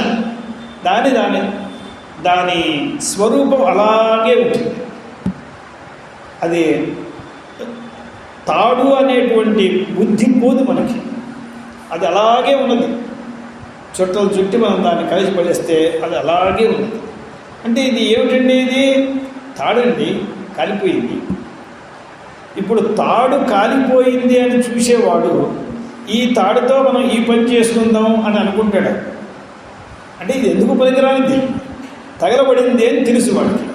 దగ్ధరశనామివచ ప్రపంచం, మొత్తం ప్రపంచాన్ని ఎలా చూస్తాడంటే ఈ ఋతంభరవాడు వీళ్ళందరూ మనతో మాట్లాడుతూనే ఉంటారు, మనతో ఏడుస్తూనే ఉంటారు, మనతో నవ్వుతూనే ఉంటారు. కానీ వాళ్ళు దగ్ధరశనామివ, ఎలాగైతే బూడిదైపోయినటువంటి ఒక వస్తువుని మీరు చూశారు, అక్కడ ఏదో పీట ఉంది, తగలబడిపోయింది. అయ్యో పీట తగలబడిపోయిందండి, సరే తగలబడిపోతే తగలబడింది, మీ పీట మీరు తీయండి. ఏమిటి తీయలేదు అక్కడ, ఎందుకంటే తగలబడిందని తెలిసింది కదా. తెలిసిన తర్వాత దాని మీద రాగం, ద్వేషం, దాంతో మనసు చెలించడం ఏమీ లేవు. మొత్తం ప్రపంచాన్ని ఇలా చూస్తారు వాళ్ళు. దగ్ధరశనామివచ ప్రపంచం పశ్యామి దగ్ధరశన. గురువు గారు ఉపదేశం చేసిన తర్వాత శంకరాచార్యులు ఒక శిష్యులకు ఉపదేశం చేశారు. ఉపదేశం చేసి ఆయన పరీక్ష చేయడానికి ఎరా ఇవన్నీ బాగా ఉన్నాయా అన్నాడు. చాలా బాగా ఉన్నాయన్నాడు. ఎలా ఉన్నాయన్నాడు. అంతా బ్రహ్మభూతంగా ఉన్నాయి. అదేంటో బ్రహ్మభూతంగా ఉన్నాయి, మీకేం పిచ్చి కింద, ఇది ఇల్లు, అది వాకిలి, ఇది గొడ్లు అని అడిగాడు. అవునండి, అవన్నీ కూడా ఇంతకుముందు అలా తెలిసి ఉంటూ ఉండేవి, మరి ఇప్పుడు ఎలా తెలుస్తున్నాయి అన్నాడు. పశ్యామి దగ్ధరశనామి వచ ప్రపంచం. బాగా కాలిపోయినటువంటి మొత్తం ఒక ఇల్లే కాలిపోతే ఆ ఇంట్లో ఉన్న వస్తువులన్నీ కాలిపోయి ఆనవాళ్ళు తెలుస్తూనే ఉంటాయి. ఇది అని తెలుస్తూనే ఉంటాయి, కానీ దేని ఉపయోగం కాదు. ఆ రకంగా జీవన్ముక్తులు చూస్తూ వాళ్ళు కూడా ఇదేమిట్రా అంటే ఇది అన్నీ స్పష్టంగా చెప్తారు, కానీ దీని మీద వాళ్ళకి ఏమీ సంబంధం లేదు. ఇది ఈ ఋతంభర అనే సిద్ధి కలిగిన వాళ్ళకి వచ్చేది. దానికోసం ఏం చేయాలో మనకి ఇప్పుడు మనం 6వ అధ్యాయంలో ఉండే శ్లోకాలు చూసాము. ఇది చాలా పెద్ద విషయాన్ని ఆచార్యులు వారు తీసుకుని చాలా అద్భుతంగా వ్యాఖ్యానం చేస్తున్నారు. అందువల్ల దీన్ని ఇప్పుడు ప్రజ్ఞాలోకాన్ని అప్పుకుని వీళ్ళ మిగతా దాన్ని చూద్దాం. ఇటువంటి నామాన్ని ఏకాగ్రచిత్త నిర్ధ్యాత అనే నామాన్ని పూజ చేసేటప్పుడు ఏదో పూజ చేయగానే రామాయణం అలా ఉద్రాగం ఒకే బుక్కలో 100 నామాలు చెప్తే ఏమిటి ప్రయోజనం? అలాగే తిసితిని బాగా చెప్పదలుచుకున్న వాడు బుక్కలో చెప్పచ్చు, 2 బుక్కలో చెప్పచ్చు. ఒక్క నామానికి అర్థం తెలిస్తే వాడు కృతకృత్యుడే అయిపోతాడు. 2వ నామం ఎందుకు, ఎలా చెప్తున్నారు నామాన్ని, ఏమిటి? ఇది ఒకసారి చదివితే అర్థమవుతుందా, 2 సార్లు చదివితే అర్థమవుతుందా? దీనికోసం జన్మంతా వెచ్చించాలనిపిస్తున్నది. ఏకాగ్రచిత్త నిర్ధ్యాత. నమః పార్వతీపతయే. హర హర మహాదేవ.